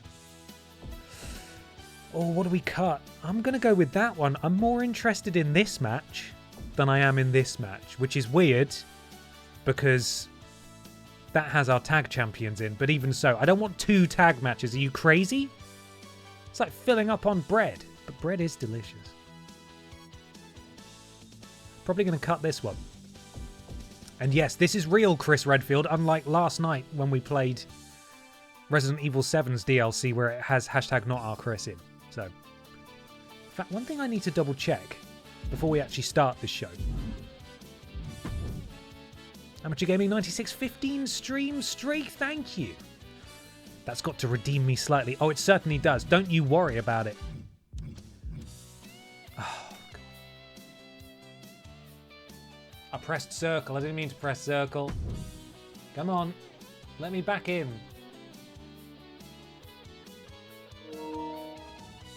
I don't care about the island. I don't care. Stop it.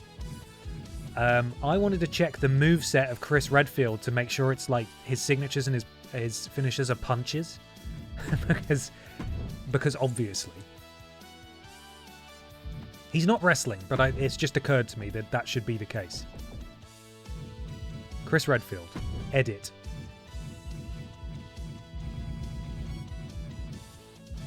Omega Driver and Lawn Dart. I kind of want to see that. Let's have a look. Dum, dum, dum, dum, dum, dum, dum. Right. Signature. Doomsday Saito. I mean, that's a cool move. I mean, that's a punch and then a spear. We like that. Superman punch is great as well. Okay, I may not change those. Those are fine. But yeah, Big Show's WMD is exactly what I was thinking. Just a massive punch. Omega Driver is going to be... Oh, I mean, that's a sick move, but it's not right. It's not right. It should be a punch. Lawn Dart?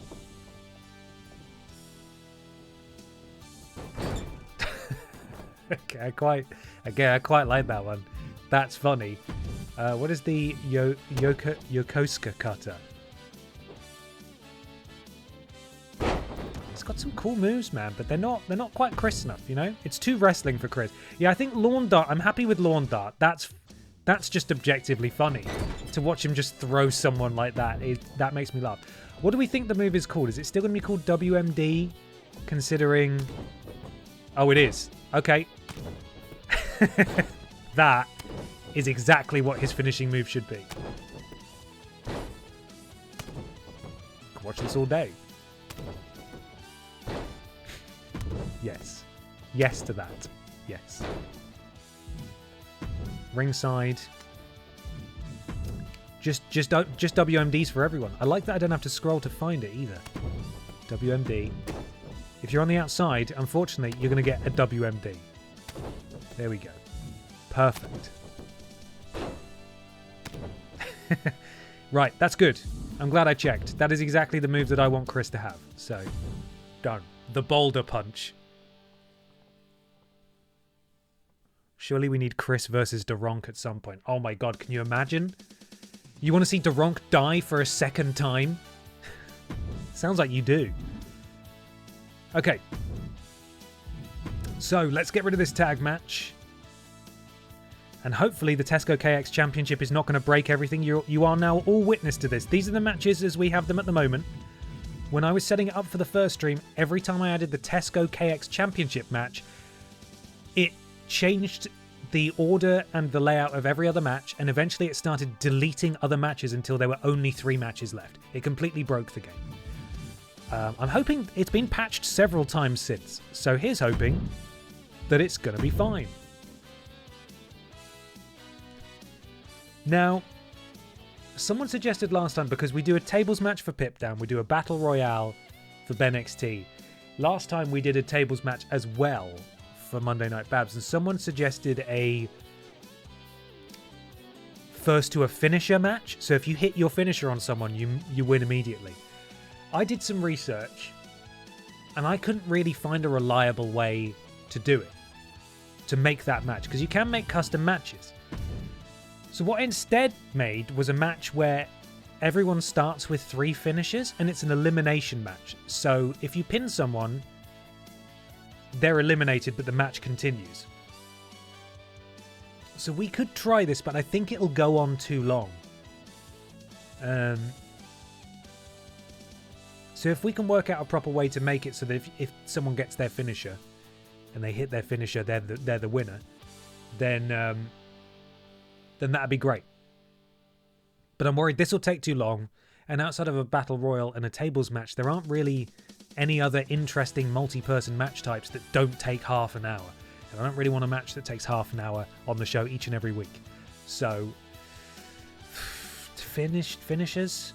You want to try this? You want to give this a go? This is a 5-way match where DQ is off. Everyone starts with 3 finishers. So we're going to give that a try, all right? And of course, in here by default, show me my champions. Mystery champion is Mary-Kate Olsen, the inaugural Tesco KX champion. And for the rest, she's got 2 attires, look, incredible. We need to spin some wheels. Nora Cheese's life, if you do nod off, hope you sleep well. Catch you in the next stream. Can you not select the match type but change the game setting to a time limit? I could, but then it might end in nobody winning. I don't know if it'll then decide. Can we change it in match options? We can make the finishers charge really fast. Yeah, I don't know. I don't know if there's a way to reliably do it, unfortunately. So I'm gonna plead ignorance on that one, I'm afraid. But it does mean that it is time for the wheel. Wheel, wheel, wheel, wheel, wheel. Scroll down. That's right, they're on the same page. Here we go. Spin that wheel. Spin that wheel. Here we go.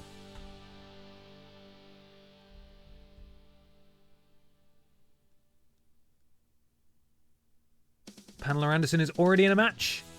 We will spin again. We're not doubling up.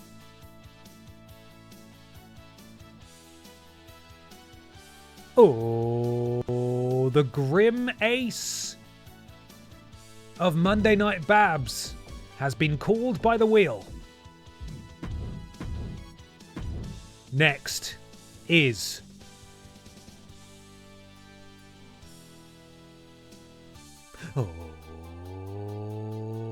Carla is already in a match. It's no good. We spin again.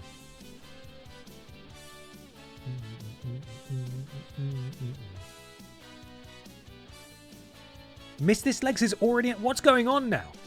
Miss This Legs is already in a match. Can we... Please, give me some new ones. Thank you.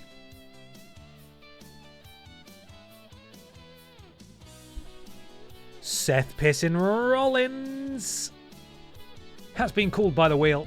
This is going to be another stacked multi-person match, isn't it? Seth Pissin Rollins. There we go. What about everyone starts at 3 finishes and low health, first blood or KO with eliminations? I don't know if you can set that in the match settings. I can show you what I'm working with, but I couldn't see an obvious way to actually do that. Even though you can create a match type, it still seemed pretty limited. So I don't know if we can get that granular. 2 more spaces remain. You can. Okay, cool. Well, then you will show me how in a moment. Ponglin! Get in here, buddy!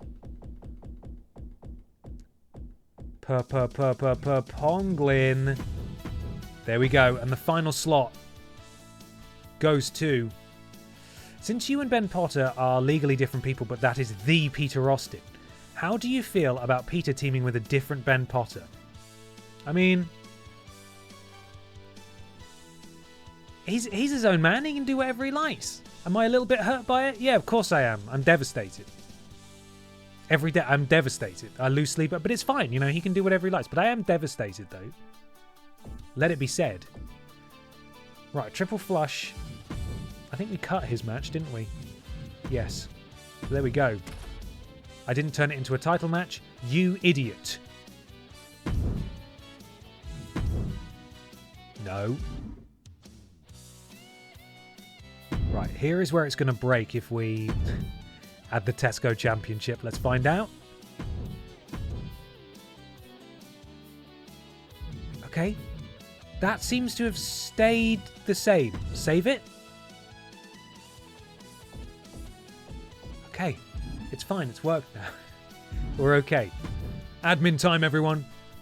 Get ready. Okay. Help me. Teach me. Custom matches. Edit. Finishers. Edit. Custom matches being used in a different universe. If the custom match is edited, it will be replaced by a different match type. Do we remember who got called by the wheel? I hope we do. We can just rewind. So we want a 5-way. KO off, KO on. How does it work? What do I do? I can't do first blood. It doesn't let me. Is that because there are too many people? Does it need to be... I wouldn't have thought that would be the... Okay, so normal, fatal 5-way. Turn those off. I see. Okay. So we want first blood on. Yeah? First blood. So the first person to bleed, make someone bleed, wins. Cool. Elimination on. Time limit. 10 minutes? Maybe just leave it with no limit. Everyone starts with finishers. Everyone's health is low to start with. So that increases the likelihood of someone just getting hit with a finisher and losing immediately. Yeah? We don't really care what the weapons are. We could just put flip-flops in every single... Look at these. What is going on here? Is that an explosive sledgehammer? What is that? How about apples? Apples in every single thing. So they can just throw apples at each other. Apples. Apples everywhere. Oops. All apples. Trying to make someone bleed? Afraid not. Apple time. Everyone's got the sniffles match. That's what this is going to be. Everyone is starting with low health, 3 finishers, and the first person to make someone else bleed wins. Which could be a massive disadvantage if you don't have a finisher that hits someone's head, but there we go. What do we want to call it?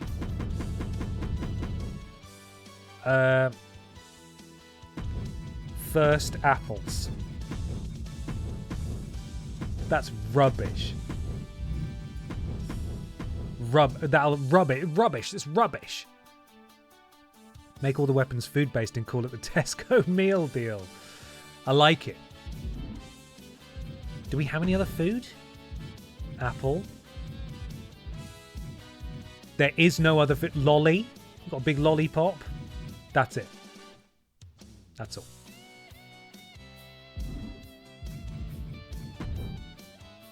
First apples. Hate that.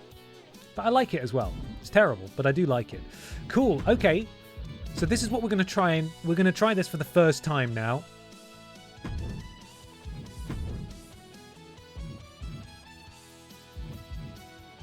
Okay, so it just removed the match. So we'll just add it. That's okay. We can do that. We can sort of remember, right? First apples. Rubbish. Okay, so we had Mary Kate. Yes, we had Seth Pissin Rollins. Where are you, Seth? Huh? What? Oh, I've gone to high flyer. Why is it? It's changed what I'm searching through. Am I not allowed? Why are boys not allowed in this match? Are you allowed to do intergender first blood matches? Maybe you aren't. Maybe we have encountered an issue here, my friends. If I choose Lord Brotovich, and then, yeah, I don't think this match type's going to work. It's not going to let us do boys versus girls. Boo! Did you set it as intergender possible? Oh god, is that another thing I have to do? Flippin' heck! It's so simple. Apologies for the admin.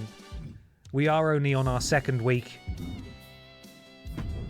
in this new season, so there are gonna be growing pains. We're gonna have to make some changes as we go. Edit. Yes. Yes. Yes. No, there's no option for intergender. I don't think we can do First Blood, my friends. I don't think we can do it. Oh, man. That's a shame. Would it help to change the menu language to Japanese? I don't know. Okay, well that's not going to work then.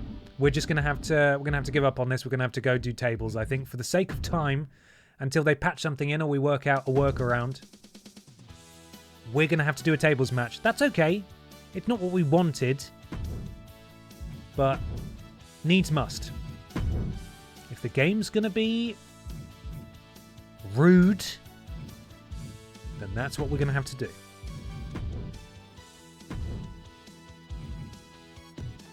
Okay, let's go through this again. Mary Kate, where are you? Yes. Seth Rollins. Yes. And I've already forgotten who everyone else was. Triple Flush was called forward, I think. Ponglin was. And who was our final participant? Grimace. That's everyone, isn't it? Ponglin and Grimace, cool. Grimace. Go. Championship. Tesco. Accept. Go. What about Dumpster? Dumpster is only one-on-one, unfortunately.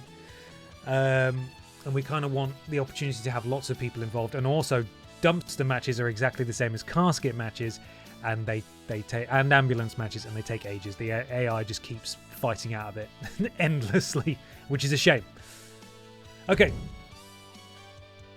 We're ready to start this thing finally. Pamela Anderson goes one-on-one with Miss This Legs. Thank you for bearing with me. Back to the wrestling now.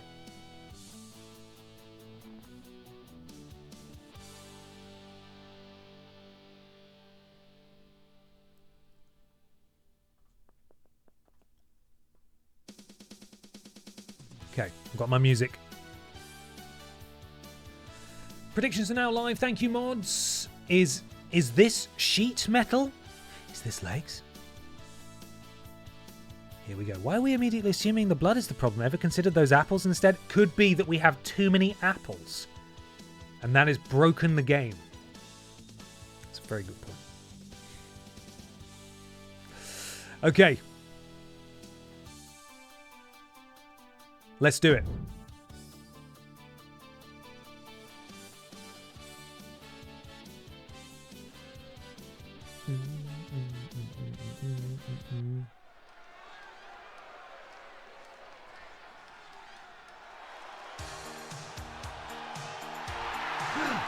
It's Pamela! Oh! Look out, Pamela! Pamela, Jesus, watch out!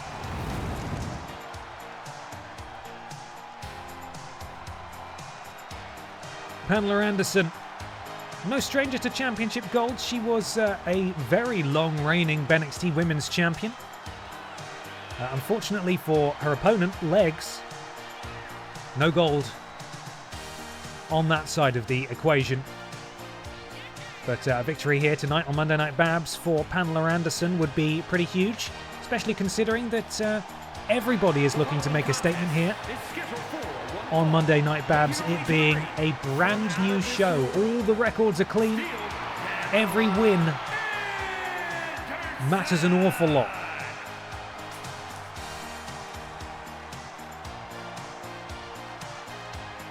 Briefly forgot who she was facing then. I have now remembered. It is, of course... Oh, is this legs? Legs.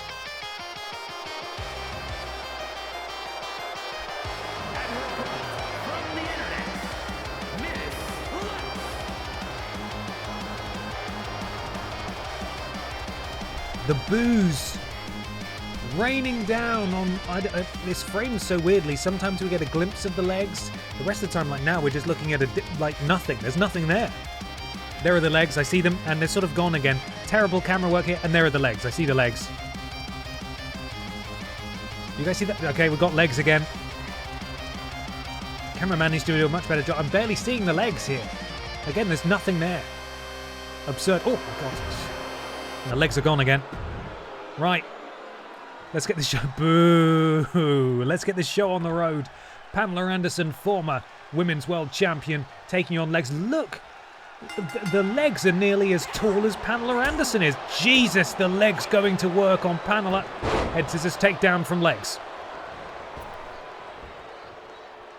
Slingshot's over. Springboard. That's a swing and a miss there, but legs still able to capitalise as she sends Pamela Anderson into the ropes. Oh! A strike to the midsection and a counter there from Pamela. She is made of metal after all. You don't want to kick a piece of sheet metal. And Pamela Anderson, the victim of a roll-up here into the cover. Only a 2 count. Very quick start to this match. Difficult to argue that legs has absolutely had the upper hand, or rather foot, so far. And somehow manages to roll Pamela Anderson over. And then kicking her right in the face as legs goes to the top rope. What is legs thinking here? I don't know. Just a little pose there, potentially, I'm not sure. And an incredible leaping Hurricane Rana. Misses with the leg drop, though. Pamela now in control. Headbutt to legs. And Pamela Anderson. Big clothesline to legs. And a leg drop of her own to legs. And Pamela Anderson sits legs up off the ropes. Rolling neck snap. Again, I'm not entirely sure legs has a neck. But regardless, Pamela Anderson going to work here. Slamming legs into the canvas over and over again. Close up of the referee's trousers there. Beautiful shot. Beautiful shot. Pamela eyeing up her competition. Grabs a hold. Oh, showing off some power here. Oh, my goodness me. And if this was a first blood match, that would be it. As Pamela Anderson beckons for something sinister. Legs staggers back to her feet. But legs able to get a counter in here.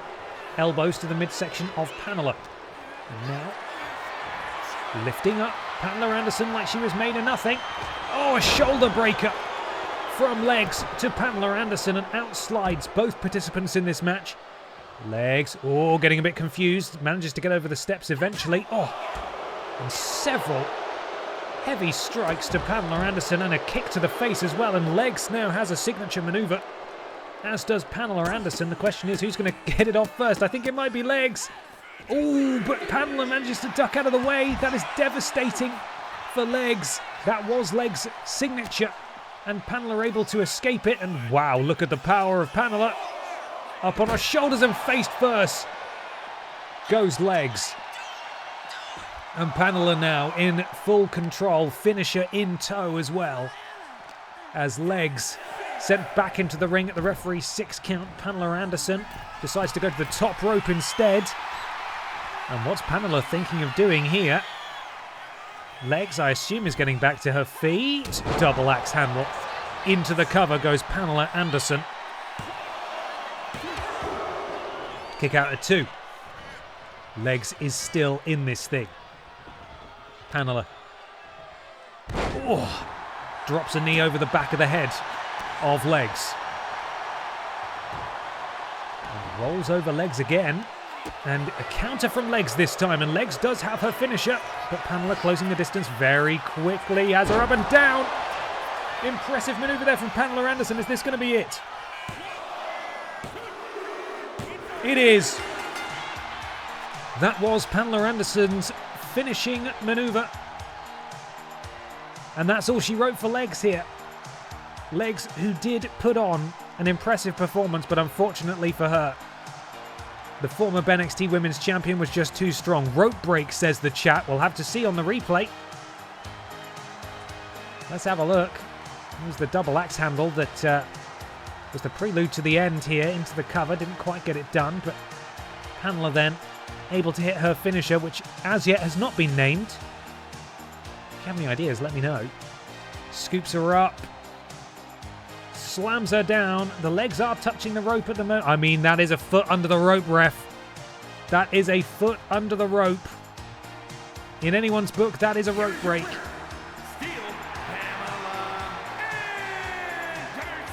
But it is a victory for Pamela Anderson in the record books. Legs may have something to say after the fact. She'll have to go to GM.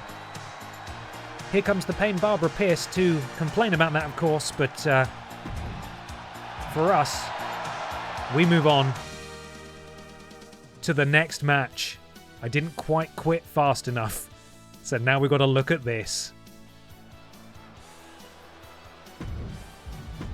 There we go. Don't care, I won, hee hee. Up next, the PlayStation Nation champion is in action against Nathan Cake. Panhandle slam is great, I like that. Pamela's fuse puzzle. The panel pile. Oh dear. Panel related phrases for a finisher. Panel beater or panel show. The spark plug, panel breaker. These are all great ideas. I'm going to forget them for next time. I apologise already, but I love them. Bread versus cake. Excellent point. Lord Brotovich takes on Nathan Cake. Did you guys see the... I think I posted it in the Discord. Let me see if I can find it. There was a business we drove past when we were in Japan. That's right. I went there. That's right. I went there. I'm going to see if I can find it. I think it was called Dank Brot. Let's see. There it is. Dank Brot. It's not really showing up very well. Dank Brot. Is that you, Lord Brotovich? Did you do that? Is that one of yours? Oh, Ben, I just remembered. Did you give Pistian his turtleneck? I tried. It was on my patch notes. I looked everywhere. There is no turtleneck in the game. So I'll tell you what I did. I manually applied black images around his neck to simulate a turtleneck. If you squint, it looks kind of right. But also, I can't believe there's not a turtleneck in the game. There's certainly not a turtleneck that's sleeveless. So I have done my very best. I've done my best. 55 seconds remain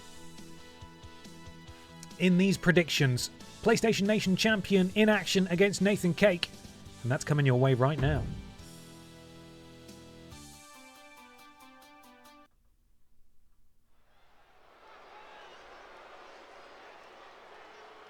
Thanks for not backing me, chat. What are we on at the moment? Oh, Lord Brotovich is the odds-on favourite so far. Here he is. Look at that belt. The following contest is scheduled for one fall. Making his way to the ring, representing BNB from Munich, Germany, weighing in at 230 pounds. The Pure Stampede National Champion, Lord Close enough. Brotovich. The leader of Brot Means Bread, our German faction here on BENXT. Captured gold in the debut episode of Monday Night Babs. Doesn't have to defend it tonight, but still, he's up against a crowd favourite Someone who's looking to climb the ranks himself. That being, of course, Nathan. Nathan. Nathan. Nathan.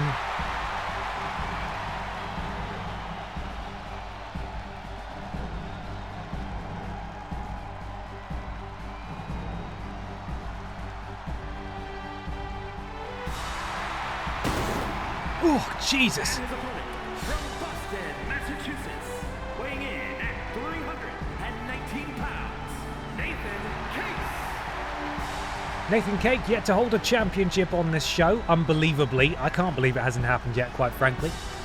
But he is staring down a stalwart of the, and I mean this with all the love in the world because it's more than most of our roster have accomplished, the mid-card heavyweight, Lord Brotovich, who was the inaugural Butterfield champion over on PIPDOWN, and now finds himself, of course, as the inaugural PlayStation Nation champion. A real trailblazer, and a victory here tonight for Nathan Cake could potentially put him in line for a future opportunity at that championship.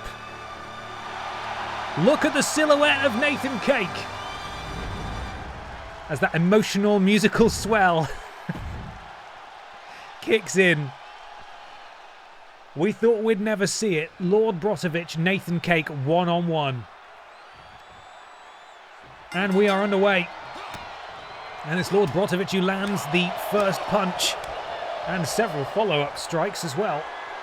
The two jostling here for power, and it's Nathan Cake who manages to muscle the PlayStation Nation champion back to the ropes. Referee trying to separate them, and she successfully does so. Nathan, though, getting a cheeky kick to the shin in and walking Lord Brotovich over to the other rope. They'll be able to fight out of it, though. Grabs a hold, and that's a counter from Nathan. Nathan now into the corner. Oh, and Lord Brotovich manages to counter that attempt to kick him in the face, but Nathan Cake manages to get... Oh, no, and he counters it again. Lord Brotovich has that move well scouted. How many subs for Ben to get a Nathan Cake silhouette line tattoo? When I get 3,500 followers on Twitch, I will consider it, all right? There's my vague promise for you. I've not long had a tattoo. Whoa, look at that cake fly! I've just had a tattoo done in Japan. Some of you may not have seen it. This may be a better angle to show it. There we are. You can sort of see it there. It's a bonsai tree. A bonsai tree. Into the cover. Nathan Cake manages to get a shoulder up at one. Oh, counter from Nathan. Oh, and a counter from LB, I should say, as well. Back and forth they go. Nathan Cake not looking so good in terms of his health, and also he's nowhere near a signature or a finisher. Lord Brotovich about halfway to his signature. It seems both these guys are tactically sacrificing their various signature bars in order to roll out of the ring or get up early. That's the kind of thing you can use this stuff for. I really thought Nathan Cake was going to fly there, but he didn't. He had me going. He rolled out instead. Wrenching on the knee and the ankle of Lord Brotovich. It's a bonsai tree. There, I've said it. A bonbon. Fucking, I can't even say it. A bonbon bonsai, exactly. Cake. Oh, counter from... Oh, Lord Brotovich sends Nathan Cake colliding with those steel stairs. My modding knee. Lord Brotovich looks cool and in control here. Cheeky plug. Lord Brotovich is currently playing through the My Rise career mode with the Winkler on his streams at the moment. Go drop him a follow and check that out. Oh, God, that was a horrible landing for Lord Brotovich. I think his neck sort of collided with the stairs. I think we're closing in on a flipping double count out here. Oh, no. Okay, all right. I thought it was going to be a double count out. Lord Brotovich going back inside the ring to dive back out did reset the count, so we're okay. We are okay. Nathan Cake, though, somehow ends up with the upper hand, and he's back in the ring. Oh, referee is... Yeah, okay, good angle. Good angle game. Lord Brotovich ducks out of the way of that, but Nathan Cake connecting with these strikes now. Oh, a super kick to the bread basket, the brot basket. And look at Cake fly. Oh, but it's directly into those exposed knees of Lord Brotovich. And LB sends Cake into the ropes, and oh, Nathan Cake sidesteps the finisher attempt from Lord Brotovich. Perhaps a costly mistake. We got a pump-handled pile driver or driver there. Nathan Cake closing in on the biggest win of his entire career, but Lord Brotovich powers out. Oh, that was so close. But Nathan Cake now in possession of the finisher that by rights should belong to the PlayStation Nation champion, and Lord Brotovich counters it. And now it's Lord Brotovich who has the finisher back. Forearm to the spine of Nathan Cake. Counter from the Cake. The Cake now sends Brotovich into the ropes. Super kick. Catches the champion flush on the jaw. That finisher just went back and forth, but it currently resides with Lord Brotovich. Nathan Cake, though, needs to be very careful, because if Lord Brotovich connects with his finisher, it's going to be all over for the Cake man. Oh, and again Lord Brotovich counters with that. Oh, Nathan Cake counters the uppercut from hell. We've seen Lord Brotovich do that so many times, and Nathan Cake just swatted it aside like it was nothing. Not quite enough in the finisher department for it to fully exchange hands for a third time. But Nathan Cake, with a picture-perfect counter, putting himself right back in contention here. He managed to counter the huge uppercut, and he connected with that running kick this time. Look at the athleticism of the big man. Nathan Cake closing in on that finisher, and again, potentially closing in on a huge victory. Into the cover he goes off that springboard. Swanton! Champion kicks out. Nathan Cake has a finisher. Oh no! Lord Brotovich lying in wait, rolls up. Lying in wait, I should say. Kick out of 2. My God, who is going to win this match? LB. Oh my God! The package driver, absolutely nowhere for Nathan Cake to go. And surely... Hang on a second. No. That is not right. I can't have been the only person who saw that. Where is that referee? Nathan Cake fully got his hand on the rope there. It wasn't even like legs with the leg under the rope. Like, that was an animation that happened. Lord Brotovich did hit a devastating move on Nathan Cake. Hopefully we're going to see it here. Look at this. 1, 2, hand on the ropes, 3. Absolutely outrageous. Wave it off. That is not a real victory as far as I'm concerned. The PlayStation Nation champion may not know it though. It might not actually be his fault. That is poor refereeing. But officially, that's a victory for Lord Brotovich and a loss for Nathan Cake. That is shenanigans, but I don't even know if the game intended to do it. Outrageous! That was clear as day. That was absolutely flagrant. A flagrant miss there. I really thought Nathan Cake had it, you know. Nathan Cake got his hands on the rope. That pin should have been like, no, it doesn't count because he's got his hand on the rope. You've got to let go of the pin. Nathan Cake still had a finisher. Nathan Cake hits the finisher. Lord Brotovich is out for the count. Outrageous. Absolutely outrageous refereeing here on Monday Night Babs. Disgraceful. Absolutely disgraceful. Very clean win from me. Boo! You can take the mod out of the mod squad, but you can't take the mod squad out of the mod. Disgraceful. It wasn't even a rivalry. Nathan Cake, and I mean this, pun intended, will never get his just desserts from that. That's not even part of a storyline. Nathan Cake absolutely got fucked over there. Dreadful.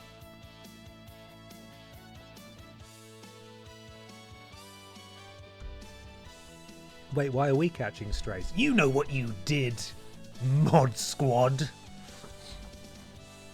Right, let's try and refocus here, okay? Up next, we have the returning Santino Marella, the team of Santino Marella and Carla, against debuting for the first time as a tag team with their manager, Senior and Junior Lynn and Eve, and Anna. Not my fault, I'm not getting paid, I can't afford to pay off any reps. Well, explain that then, huh? You promise her a spot in the Brot squad, hey? In Brot means bread? Disgraceful. Don't know what to believe. Don't know what to believe after that. It was such a good match as well. So cross. You know what? Do you know what? Do you know what? We're going to play God. Rivalry. It's happening. We're doing it. I'm playing God. Sorry. Doesn't sit right with me.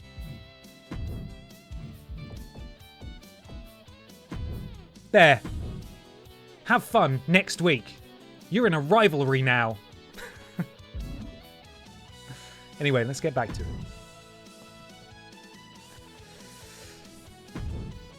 Pippa, what do you think? Yeah, big yawn? She's having a bath. She's having a bath over there. Yeah? Okay, I'll leave you to it. I'll give you some space.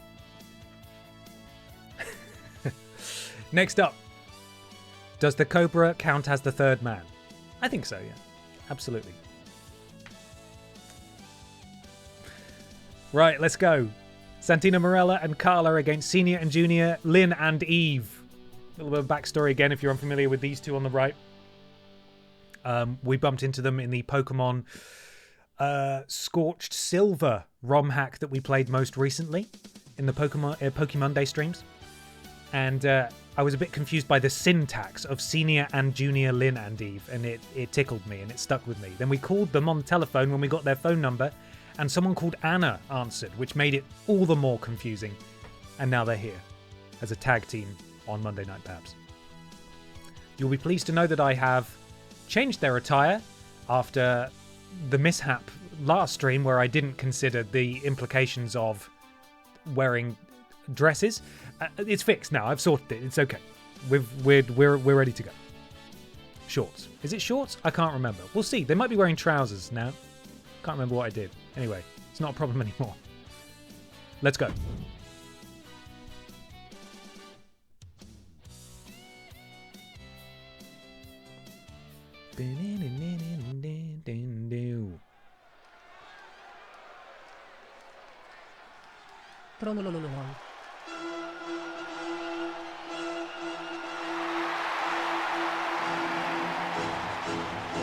have you got there? Oh, he's got a helmet.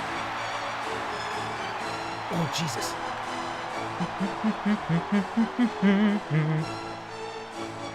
The following is a tag team match set for one fall. On the way to the ring, and Santana Mario, that's right. You are looking at former two-time BENXT Tag Team Champions here.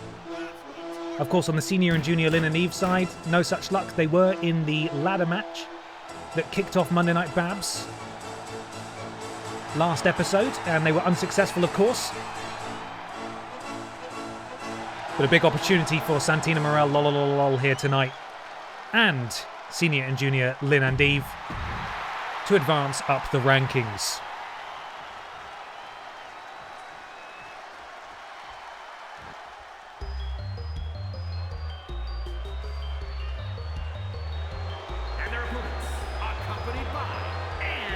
Tights.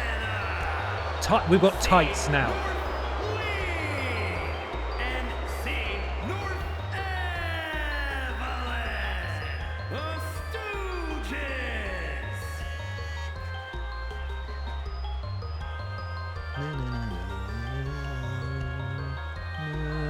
Toys. Anna there, summoning Senior and Junior Lynn and Eve to the ring.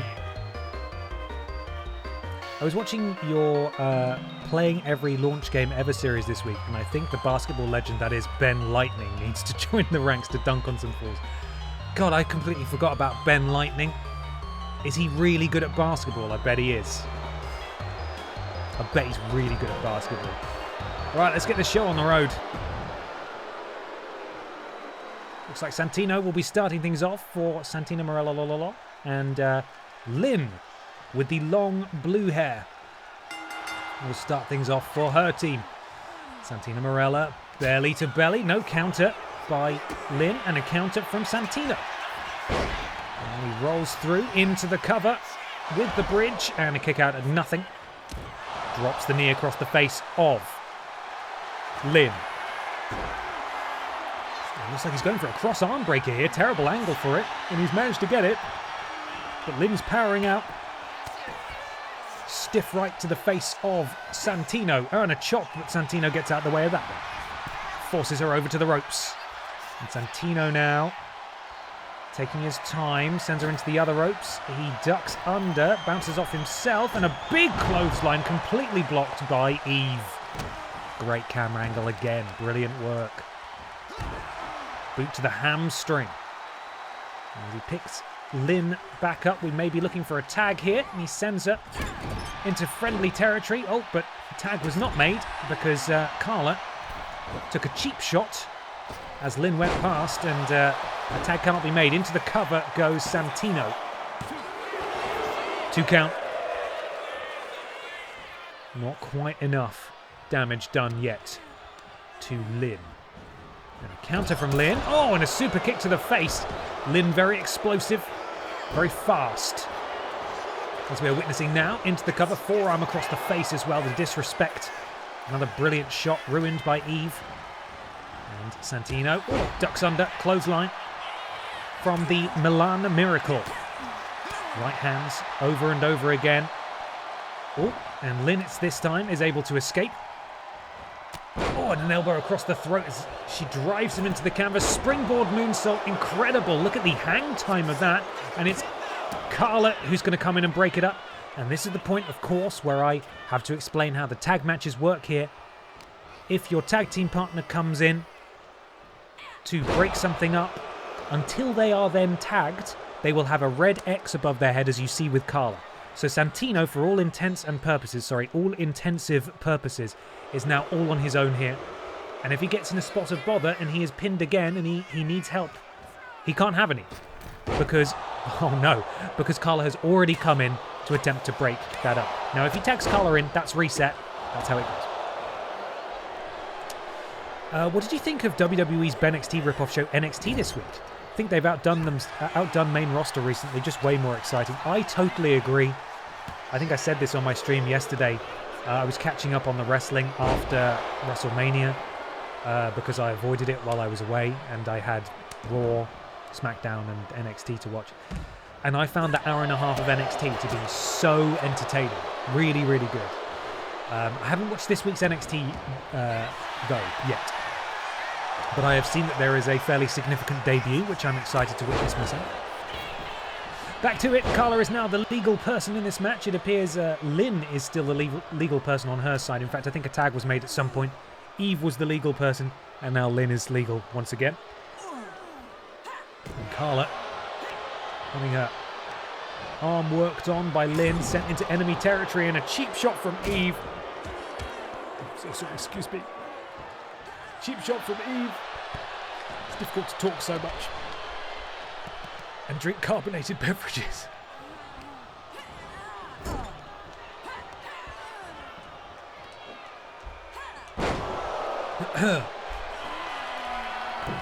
Lynn now to the top rope. Carla is down, frog splash from Lynn. I've been so impressed with Lynn in this match so far. Into the cover, feet on the ropes as well for extra pressure. Kick out at 2 though. Referee not doing a very good job spotting that, quite frankly. Oh, and there is Lynn's signature maneuver. She should really go for the cover right now, but Carla able to escape, and Eve now potentially about to be tagged in. Oh, counter from Carla. And Carla, full head of steam European uppercut to the face of Lynn. Grabs a hold from behind. Hoists her up, and down she goes, face first. Very impressive stuff from these two. And I think Lynn's crawled into the cover there. Not a very good angle of it, but she took advantage while both participants were down. able to sling an arm over the top of the prone Carla. And a tag's now been made. In comes Eve. We're going to see some tag team offense here. Into the ropes. Look at that. Oh, and follows up with a stiff kick. And Eve now. Oh, misses with that elbow. Carla lays in some heavy artillery on Eve. Goes for the midsection. Eve propping herself up on the rope, but able to counter. Springboard misses there. That could be very costly. Do you have any NXT favourites? I've always been a Hank and Tank guy. Ethan Page, I have enjoyed ever since I first saw him in AEW, and I'm so excited he's on the main roster now, but Ethan Page is my guy. I love Ethan Page. Tag team offense from Santino Morel. Now as Santino is now the legal man, and a counter. Oh, crucifix bomb, not into a pin though. And Eve looking to do some damage here. Ducks under, and I don't really know, what are we doing here? What's going on? Eve is... Oh my god, did Eve just do the Cobra to Santino? Into the cover, Carla's breaking it up. Wow, what an insult this is. What an incredible way for Senior and Junior Lynn and Eve to get a victory over former tag team champions by beating them with their own move. Eve now, arm drag. Of course, Carla came in to break that up, so Santino is all on his own, and Santino just ate his own finisher. Big clothesline from Eve. Very, very impressed by these two in this match. Up to the middle rope, not quite close enough to land that knee drop. Tag made. Lynn legal once again, and Lynn has a finisher. Springboard moonsault. How much more of this can Santino take? He really needs to make a tag. If Lynn hits a finisher, it's all over. She may go for a tag finisher here. Every tag team has a tag team finishing maneuver, which is an even more powerful. Oh my god, what an angle. No idea what happened. It looks like Santino managed to escape, though. Oh, Lynn ducked out the way, but she can't get out of the way of those. Santino sends Lynn into the corner. Tag made. In comes Carla, and that now has been reset. So Santino is safe once again. Double shoulder tackle.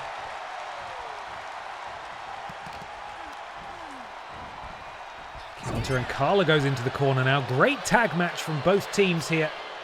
Oh, and a flatliner. Face first goes Carla into that middle turnbuckle. And Lynn still rocking that finisher. Hasn't used it yet. Perhaps biding her time. And Carla now sends Lynn into her own corner. Up to the middle rope. What's she looking to do here? Oh my god, she's just choking the life out of Lynn. That is not good. She lets her go very soon, though, perhaps because the referee would have broken it up. Regardless. Carla. Return, sent back into her own corner. Counter back from Carla, though. And Carla and Lynn now exchanging blows. Is Carla going to make a tag? No, big chop. Still thinking about another chop. And she's thinking about it again. Not going for a third chop. Puts her up on the top rope. Oh my goodness me, just drags her down shoulder first. What a nasty landing for Lynn.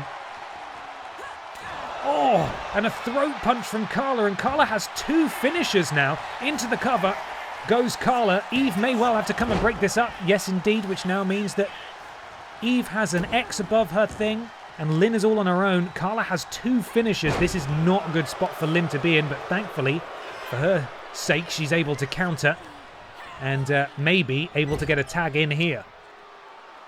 Lynn looks exhausted. And again, she's taking her time. She's not going for the tag. She's going to go for this flatliner to the middle. Turnbuckle again. Being dragged into the center of the ring. You can hear the crowd booing Senior and Junior Lynn here. And Lynn still has a finisher. Counter from Carla. Rolls out of the way. Oh! Takes her down with a flying forearm. And now Lynn may be looking to cash in this finisher. Oh, she gets absolutely all of it. What an incredible flatliner there. All of the talk in the world. Santino is going to have to come and break it up. Oh, he took too long, and quite frankly, he didn't need to. It looked like Carla was going to kick out of that anyway, and now Santino's not allowed to come in. Both Lynn and Carla are on their own, and you can hear the Monday Night Babs audience chant for tag team wrestling. Oh, and the two collide. That's pretty messy. Carla, though, ooh, Oh no! That's a signature from Lynn. She's not going for the pin, but if she goes for the finisher here, Carla now, it's her turn.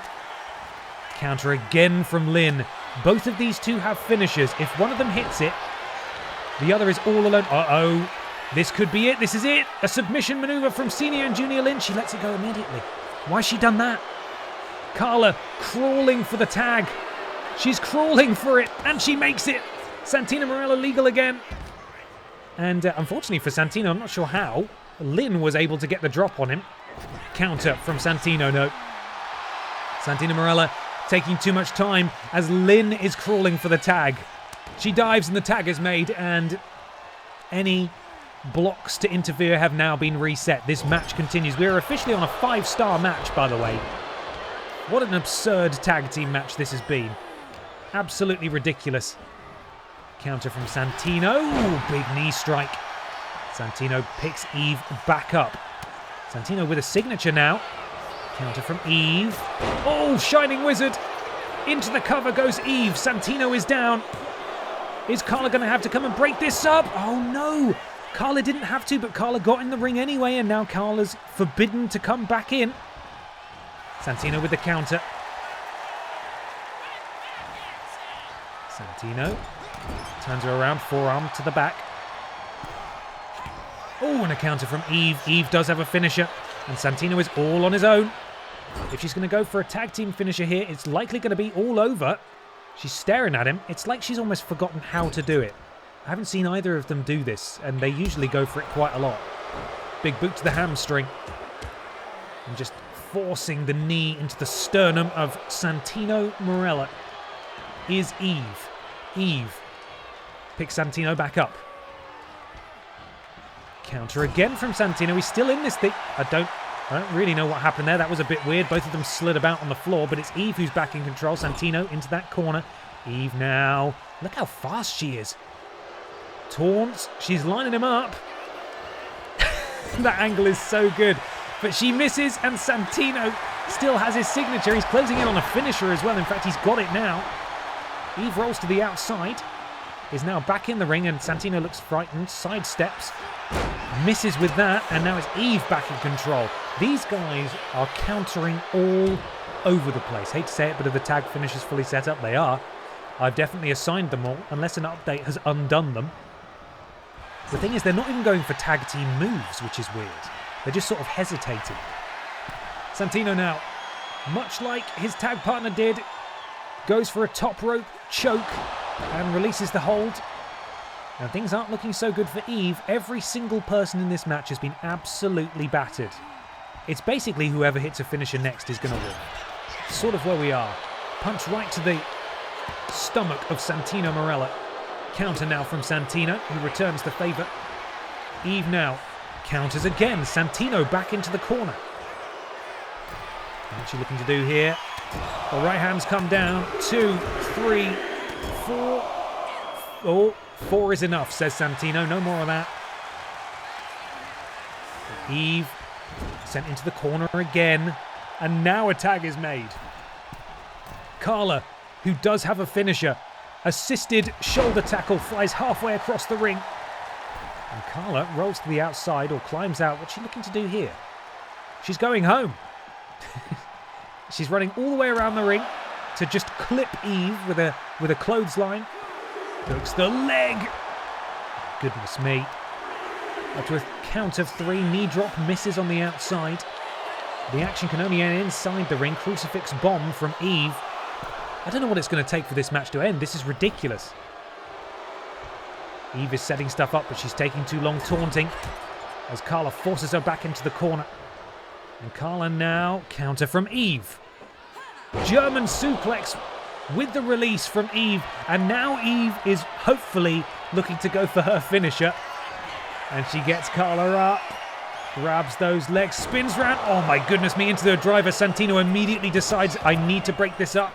And of course, Santino is now stuck on the outside of the ring. But Eve has a second finisher. And Carla is really hurt. If she can do one more big move and pin Carla, it's all over. And again, they're not going for any kind of tag team offense. I don't really know what's going on there. Goes for a running forearm instead. Eve could go for the cover now and she'd win. Slingshot sent on from Eve. Eve feeling it now. The ball is definitely in Senior and Junior Lynn and Eve and Anna's court, but Carla with a timely counter. I mean, they're all timely counters. At this point, this is ridiculous. How long has this match been going for? Absolutely absurd. One thing they have added in this is that if you're watching, you can pick wrap-up match. And what that basically does is it tells the AI, go for your finisher now. Whoever hits their finisher first is going to win. Carla looks knackered. She makes the tag. Santino enters. Didn't it start before you went to Japan? Fucking feels like it. I wanted to go and visit EE Tim about half an hour ago.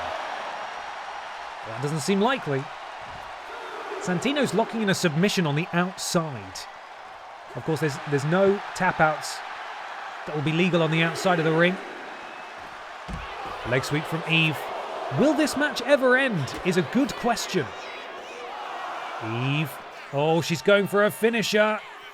Oh, my goodness me, that was her signature, actually. Sorry.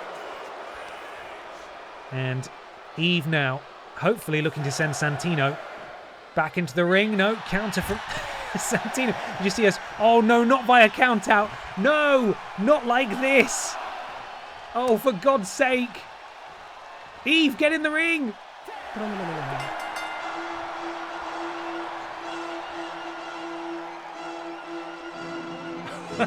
Fuck off. What a match! Come on! It doesn't get any more high stakes than that. 5-star rated match. This could have gone forever. This was an unbelievable encounter, and Santino was like, nah, fuck this. You run off over there. I'm done. I'm fucking done. Good God. Well, it's over.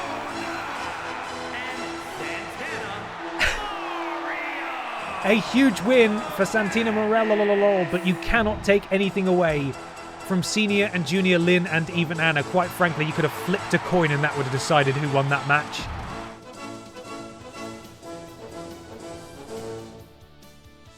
Insane. Absolutely insane.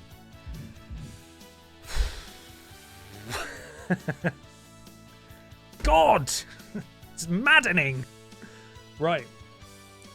Two of the sexiest men in all of entertainment are going to have a conversation next, and they might kiss. They probably won't. But they could. I'm going to go for a quick urination, though. Please bear with me. Don't go anywhere. We are closing in on the main event of Monday Night Babs, and it's going to be a good one, I hope. It's going to be a tables match that ends in, like, 3 seconds. Probably. But I will be right back. Please bear with me.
Carpet ride.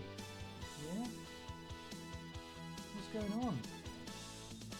You lost your title. Yeah, you did.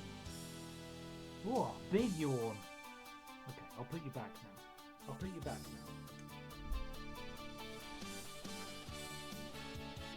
You can go back to sleep now. She's not going to go back to sleep. I've ruined that for me. It's going to be scream time all night. Where? Wake up. Cuddle me. I want to... No, cuddle me like this. Wake up. I'm going to slap your face until you wake up. Pippa, it's 2 a.m. Excuse me? Did you not hear me say where? Maybe if I say it louder. I brought that on myself. I shouldn't have lifted you up. It's okay. You do your own thing. Okay.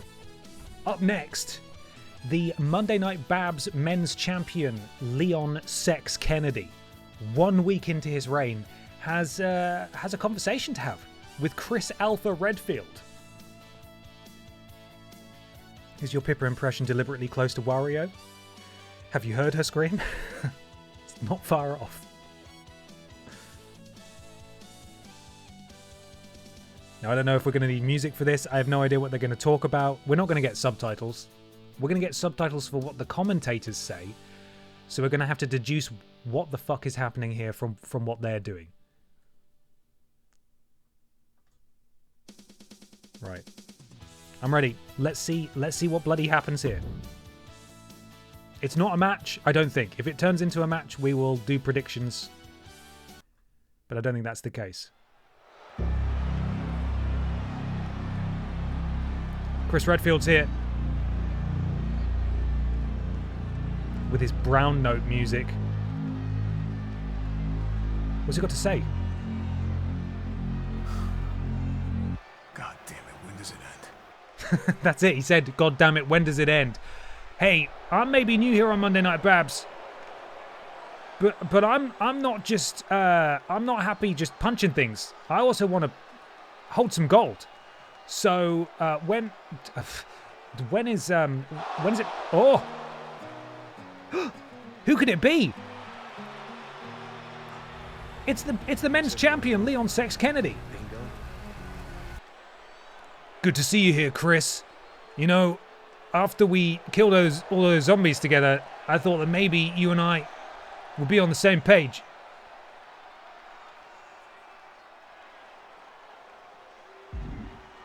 I'm challenging you to a match, and the match is going to be... Oh, an Extreme Rules match. I thought it was just going to be a... I thought it was just going to do... It's a normal one-on-one match. Does Chris accept? Oh, I don't want a match. I want to fight. Oh no, Chris! Chris clocks the champion with the microphone. Oh, but Leon Sex Kennedy is not going to take that lying down. Fight. Right. This is not a match. We're not going to do predictions on this. This is going to be one of those ones where they knock each other out. It's not going to be... Do you want to do predictions for it? Who knocks the other person out? We could do that. That's fine. Do you think Chris Redfield is going to knock out Leon Kennedy? That's what we're doing. For a first kiss match. Oh my god, it's their first kiss. We all win, I think.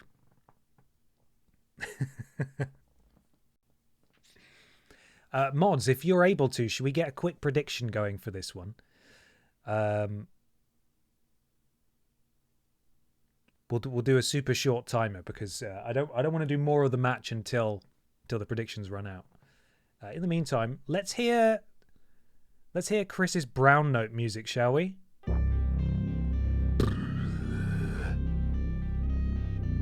I really wanted to find a clip of him saying, "This is Alpha," but I couldn't.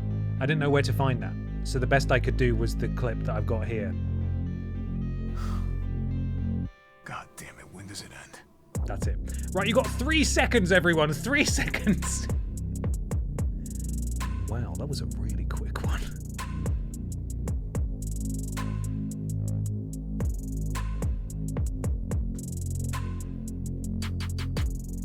What do you mean first kiss? They're married. Okay, well the odds-on favourite was, I've already forgotten. Was it Chris? Let's find out. Chris Redfield definitely in control so far. Both of them are similarly damaged. They've started with lower health than usual. Chris with the counter.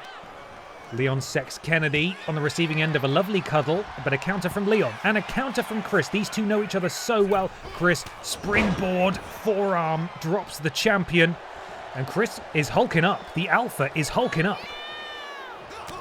Oh, you saw the spittle emerge from the mouth of Leon there as Chris ducks to a knee, proposes, and then punches him right in the jaw. Chris up to the top rope, elbow drop. The champion gets out of the way. Leon sends Chris over the top rope. And Chris, I think, just kipped up, which is showing off, quite frankly. Leon now with the cuddle. Chris, counter, forearm, rolling to the back of the neck. Both of them are similarly damaged, psychologically speaking. Kiss forever.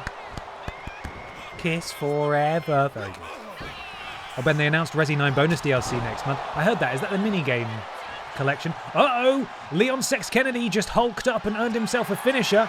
Is it going to be a German suplex? Watch out, Chris Redfield. You could die. Oh my God, it's the spinning kick. And Chris just gets right back to his feet. What is this man made of? To be fair, for Leon Sex Kennedy, he didn't do many German suplexes. He did do a lot of weird spinny kicks though, so that is absolutely right. And Chris Redfield, the Alpha, connects with the springboard forearm. And Chris, counter from Leon. And another elbow to the midsection. These two are fighting with such ferocity. What an amazing rivalry this would be if these two were feuding over the Monday Night Babs Men's Championship. How appropriate would that be? Oh, and Chris sidesteps. I mean, just from this alone, I think we would know it would be an amazing feud. They'd have great matches. This is just meant to be a fight. This thing could be a full bloody match right here. Chris. Oh, the diving spear misses. And Leon beckoning, calling for it. Axe kick to the spine. Leon's starting to feel a bit more confident now. I feel like he should really stay on the offensive, terrible angle that we've got here. Springboard. Oh, the rolling. What was that? That was buckshot lariat. There you go. I remember. I watched AEW. And I've got to say, it's all going the way of Leon Sex Kennedy at the moment. Oh my God, Leon, stop showing off. But what is it going to take to put Chris down? Chris is still not close to being down. Oh my God, he's close now though. Chris Redfield is in danger. One more finisher from Leon Sex Kennedy, and it's all over for Chris. Oh, and he's locking in. Oh, a submission. Is Chris going to tap out? No. Somehow he's fighting out of it. The only way he knows how, with extreme violence. And Chris. Oh, Doomsday Saito. Leon not close to being hurt, but we could be about to see Chris hit that massive punch. And I think we were about to see it then.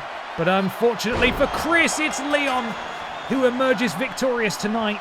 And the way the bell rang there, it made it sound like an actual match, but it wasn't. Bingo. And after a spirited encounter between these two, it is Leon who emerges victorious, and we've gone straight on to the next match because there wasn't even a victory celebration for me to back out of. Let me out. Let me out. Well, I for one genuinely hope we see more of that. In fact, it may be time to play God again. Just in case it hasn't created that rivalry. It has. There is a very high feud between Leon and Chris. Why don't they just kiss about it? Why don't they just kiss about it? God. Well, we will revisit that next week, I assume. See what bloody happens next. It's main event time, everybody. Take a photo of the running order for my notes. And we will be doing, after all of our efforts to try and make a cool custom match, it wouldn't let us do it. Wouldn't let us do a first blood match as an intergender match. So, we have Mary-Kate Olsen, the inaugural Tesco KX champion, defending her championship against Seth Pissin Rollins, Triple Flush, Ponglin and Grimace in a tables match. Predictions will be live momentarily. I'm going to take a second to drink some more of my beverage.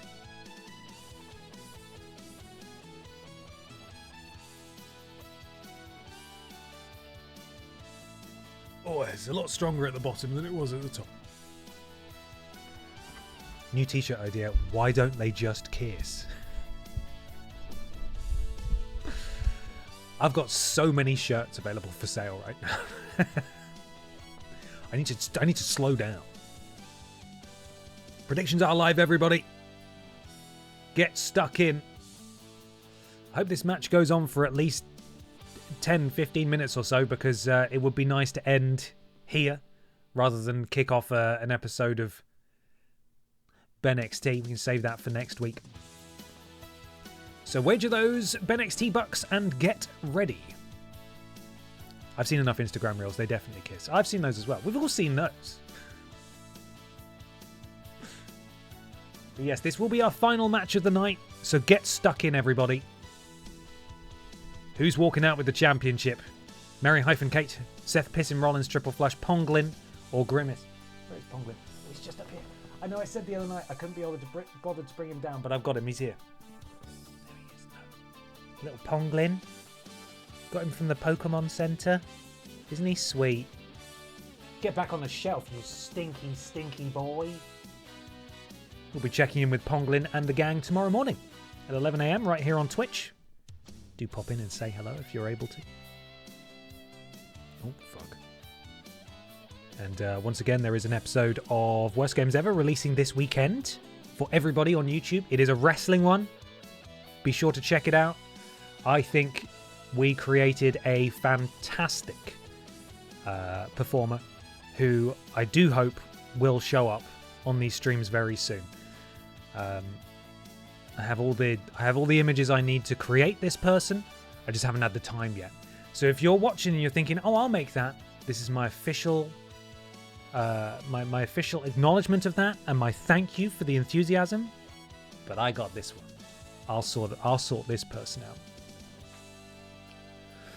Thick Shauna for BENXT when? I mean, now that we can get now that we can customize the body parts individually, I don't know why I did that. Now that we can customize I do know why I did that. We can customize the body parts individually. Thick Shauna is possible. It might be a little upsetting, but it is possible. And yes, I did. I found Thick Shauna. Here she is.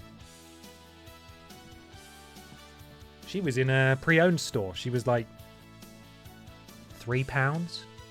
And they had thicker Shaunas as well. They had Shaunas of all sizes.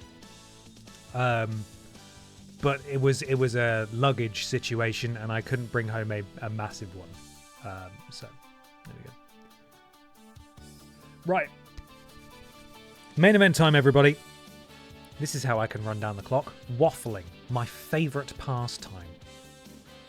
She can always be made thicker. You know what? I was thinking about sending you a message, Plushy Labs, because I think some work could be done here. So I'm going to make a note. If you're game, I'll send you a message on Discord. Message about thicker Shauna. There we go. It's time to get Dr. Frankenstein about this, I think. Okay.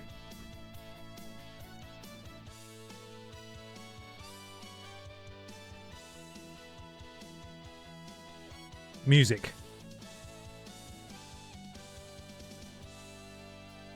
Yeah, there we go.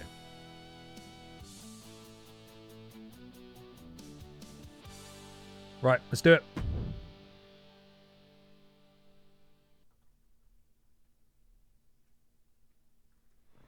It won't be the weirdest request I've had. Oh no.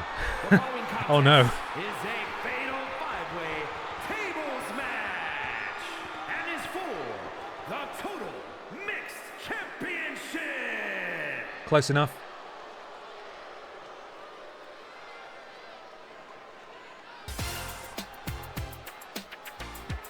Right. This wrestler is cursed. If you've not seen her before, please prepare yourselves mentally and emotionally. Oh, it's so frightening seeing her with gold. From Los Angeles, California, the total mixed champion, Mary-Kate Nolan. Mary-Kate Nolan's there. She's so scary that they've darkened the arena so you don't have to see her.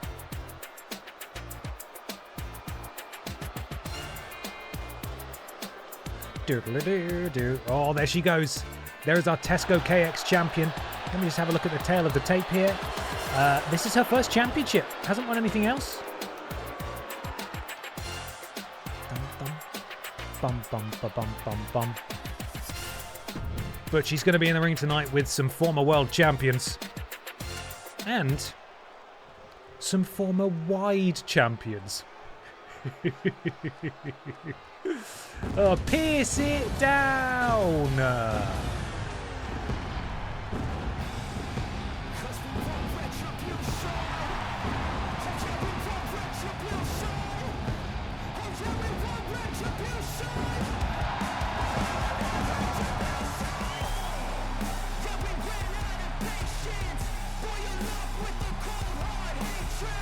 There he is, the leader of P-Evolution.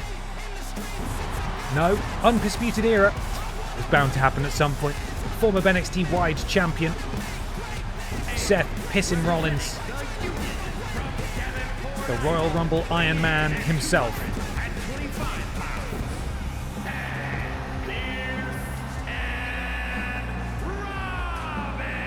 Robbins, that's right. So close, so close.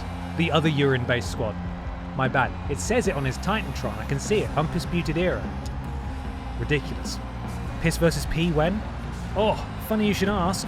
How about right now?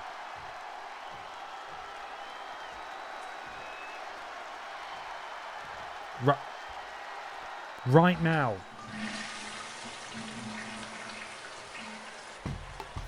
Here he comes. Former BENXT Tag Team Champion, Aldi Red Thunder Tag Team Champion, and current Monday Night Babs Tag Team Champion, the Ceramic Assassin, Triple Flush. Representing Evolution from Greenwich, Connecticut. P-Evolution. Weighing in at 255 pounds. Oh. Of the middleweight Raw Tag Team Champions, Triple Flush. He's here. And that means that our beloved Ponglin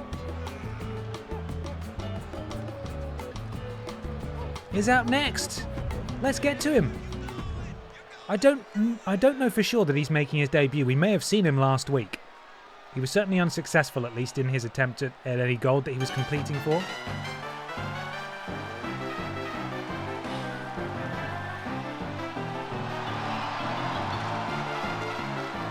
It's pretty good Ponglin if I say so myself, which I do, because I said it. representing the Boom Squad from Kyoto, Japan. Weighing in at 100 pounds. Ponglin is here. And look at his beautiful coat. Annoyingly, that outfit is an entrance attire only. He can't wrestle it. So he's got a slightly different one for when he's in the ring. But unfortunately for every single other person in this match, the wheel called forth the BENXT icon herself, the grim ace, if you will, of this entire wrestling series so far. She has been so dominant and so winning that nobody has even come close to her accolades in any show that we have put on. And that is, of course, Grimace. From Mount Olympus, Former two-time BENXT Women's Champion, former Wide Champion, former Aldi Red Thunder Champion. She wasn't allowed to compete in the men's division because of sexism. It's not okay. And she wasn't able to compete in the tag division because she doesn't have any friends, which is also not okay. She should have all the friends. She was, of course, featured in the first episode of Monday Night Babs. but unfortunately did not come up trumps in the women's title match. Here, though, she could add a brand new trophy to her cabinet. And everybody else better fear her, because she is no stranger to putting people through tables. The Grim Ace is ready for battle. And there it is. Oh, and we got an initial squelch, and will we get a second squelch? Yes, we will. 2 squelches today. And things are underway. And immediately Grimace gets dropped, as does Ponglin. Counter from Ponglin. Tesco KX champion. Oh, double underhook. Counter from Seth Pissin Rollins. Tables. Oh, look at the power of Ponglin. Holy shit. That little boy is strong. Running power slam from Triple Flush to Seth Pissin Rollins. Of course, the only way to win this match is to put someone through a table. First person to do so will become the Tesco KX champion. Boot to the midsection. Champion has Triple Flush right where she wants him. Powerbomb. Grimace going for a, looked like a shotgun dropkick but missed. Ponglin gets out the ring, then gets back into the ring. They're all doing a lot of damage to each other here, but really they should be focusing on the tables. It's Ponglin who realises that actually that's what I'm here for. And he slides it into the ring. And he picks it back up, but he's intercepted by Grimace. Grimace now eating some offense courtesy of Ponglin, and Grimace boot to the midsection of Ponglin. Has him up in a powerbomb position. Spins him round onto her shoulders. Oh, and hangs him out to dry on that top rope.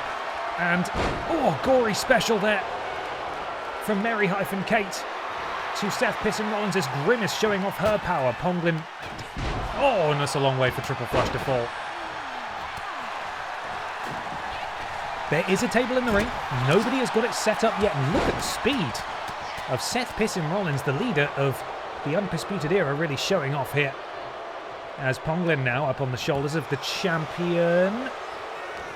Oh my goodness me. An incredibly impressive manoeuvre there from Mary-Kate, but it's not going to win the match, as I believe Grimace is looking to slide another table into the ring, and she does so. Champion taking a little too long to showboat, as Grimace is maybe setting... A table has been set up. Huge news. Seth Rollins. Oh, comes up Triple Flush. Grimace, what's she doing? She's taunting. This is a terrible time to do that. Seth Rollins could put her through the table right now without even meaning to. And she ducks out the way of the first offense attempt by Seth Rollins. And unfortunately, the McNuggies of Grimace are going to collapse the table under the weight of their own spectacularness. No tables currently set up. Everyone just beating the crap out of each other on the outside of the ring.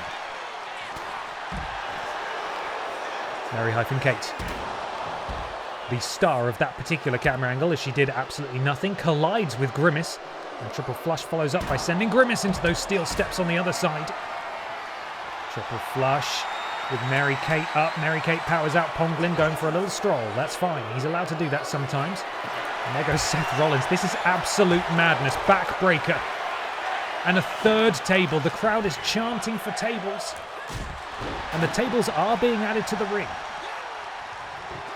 Grimace picks up a table as the champion does a little loser taunt and forearm to the back of Triple Flush as Seth Rollins has a little freak out there.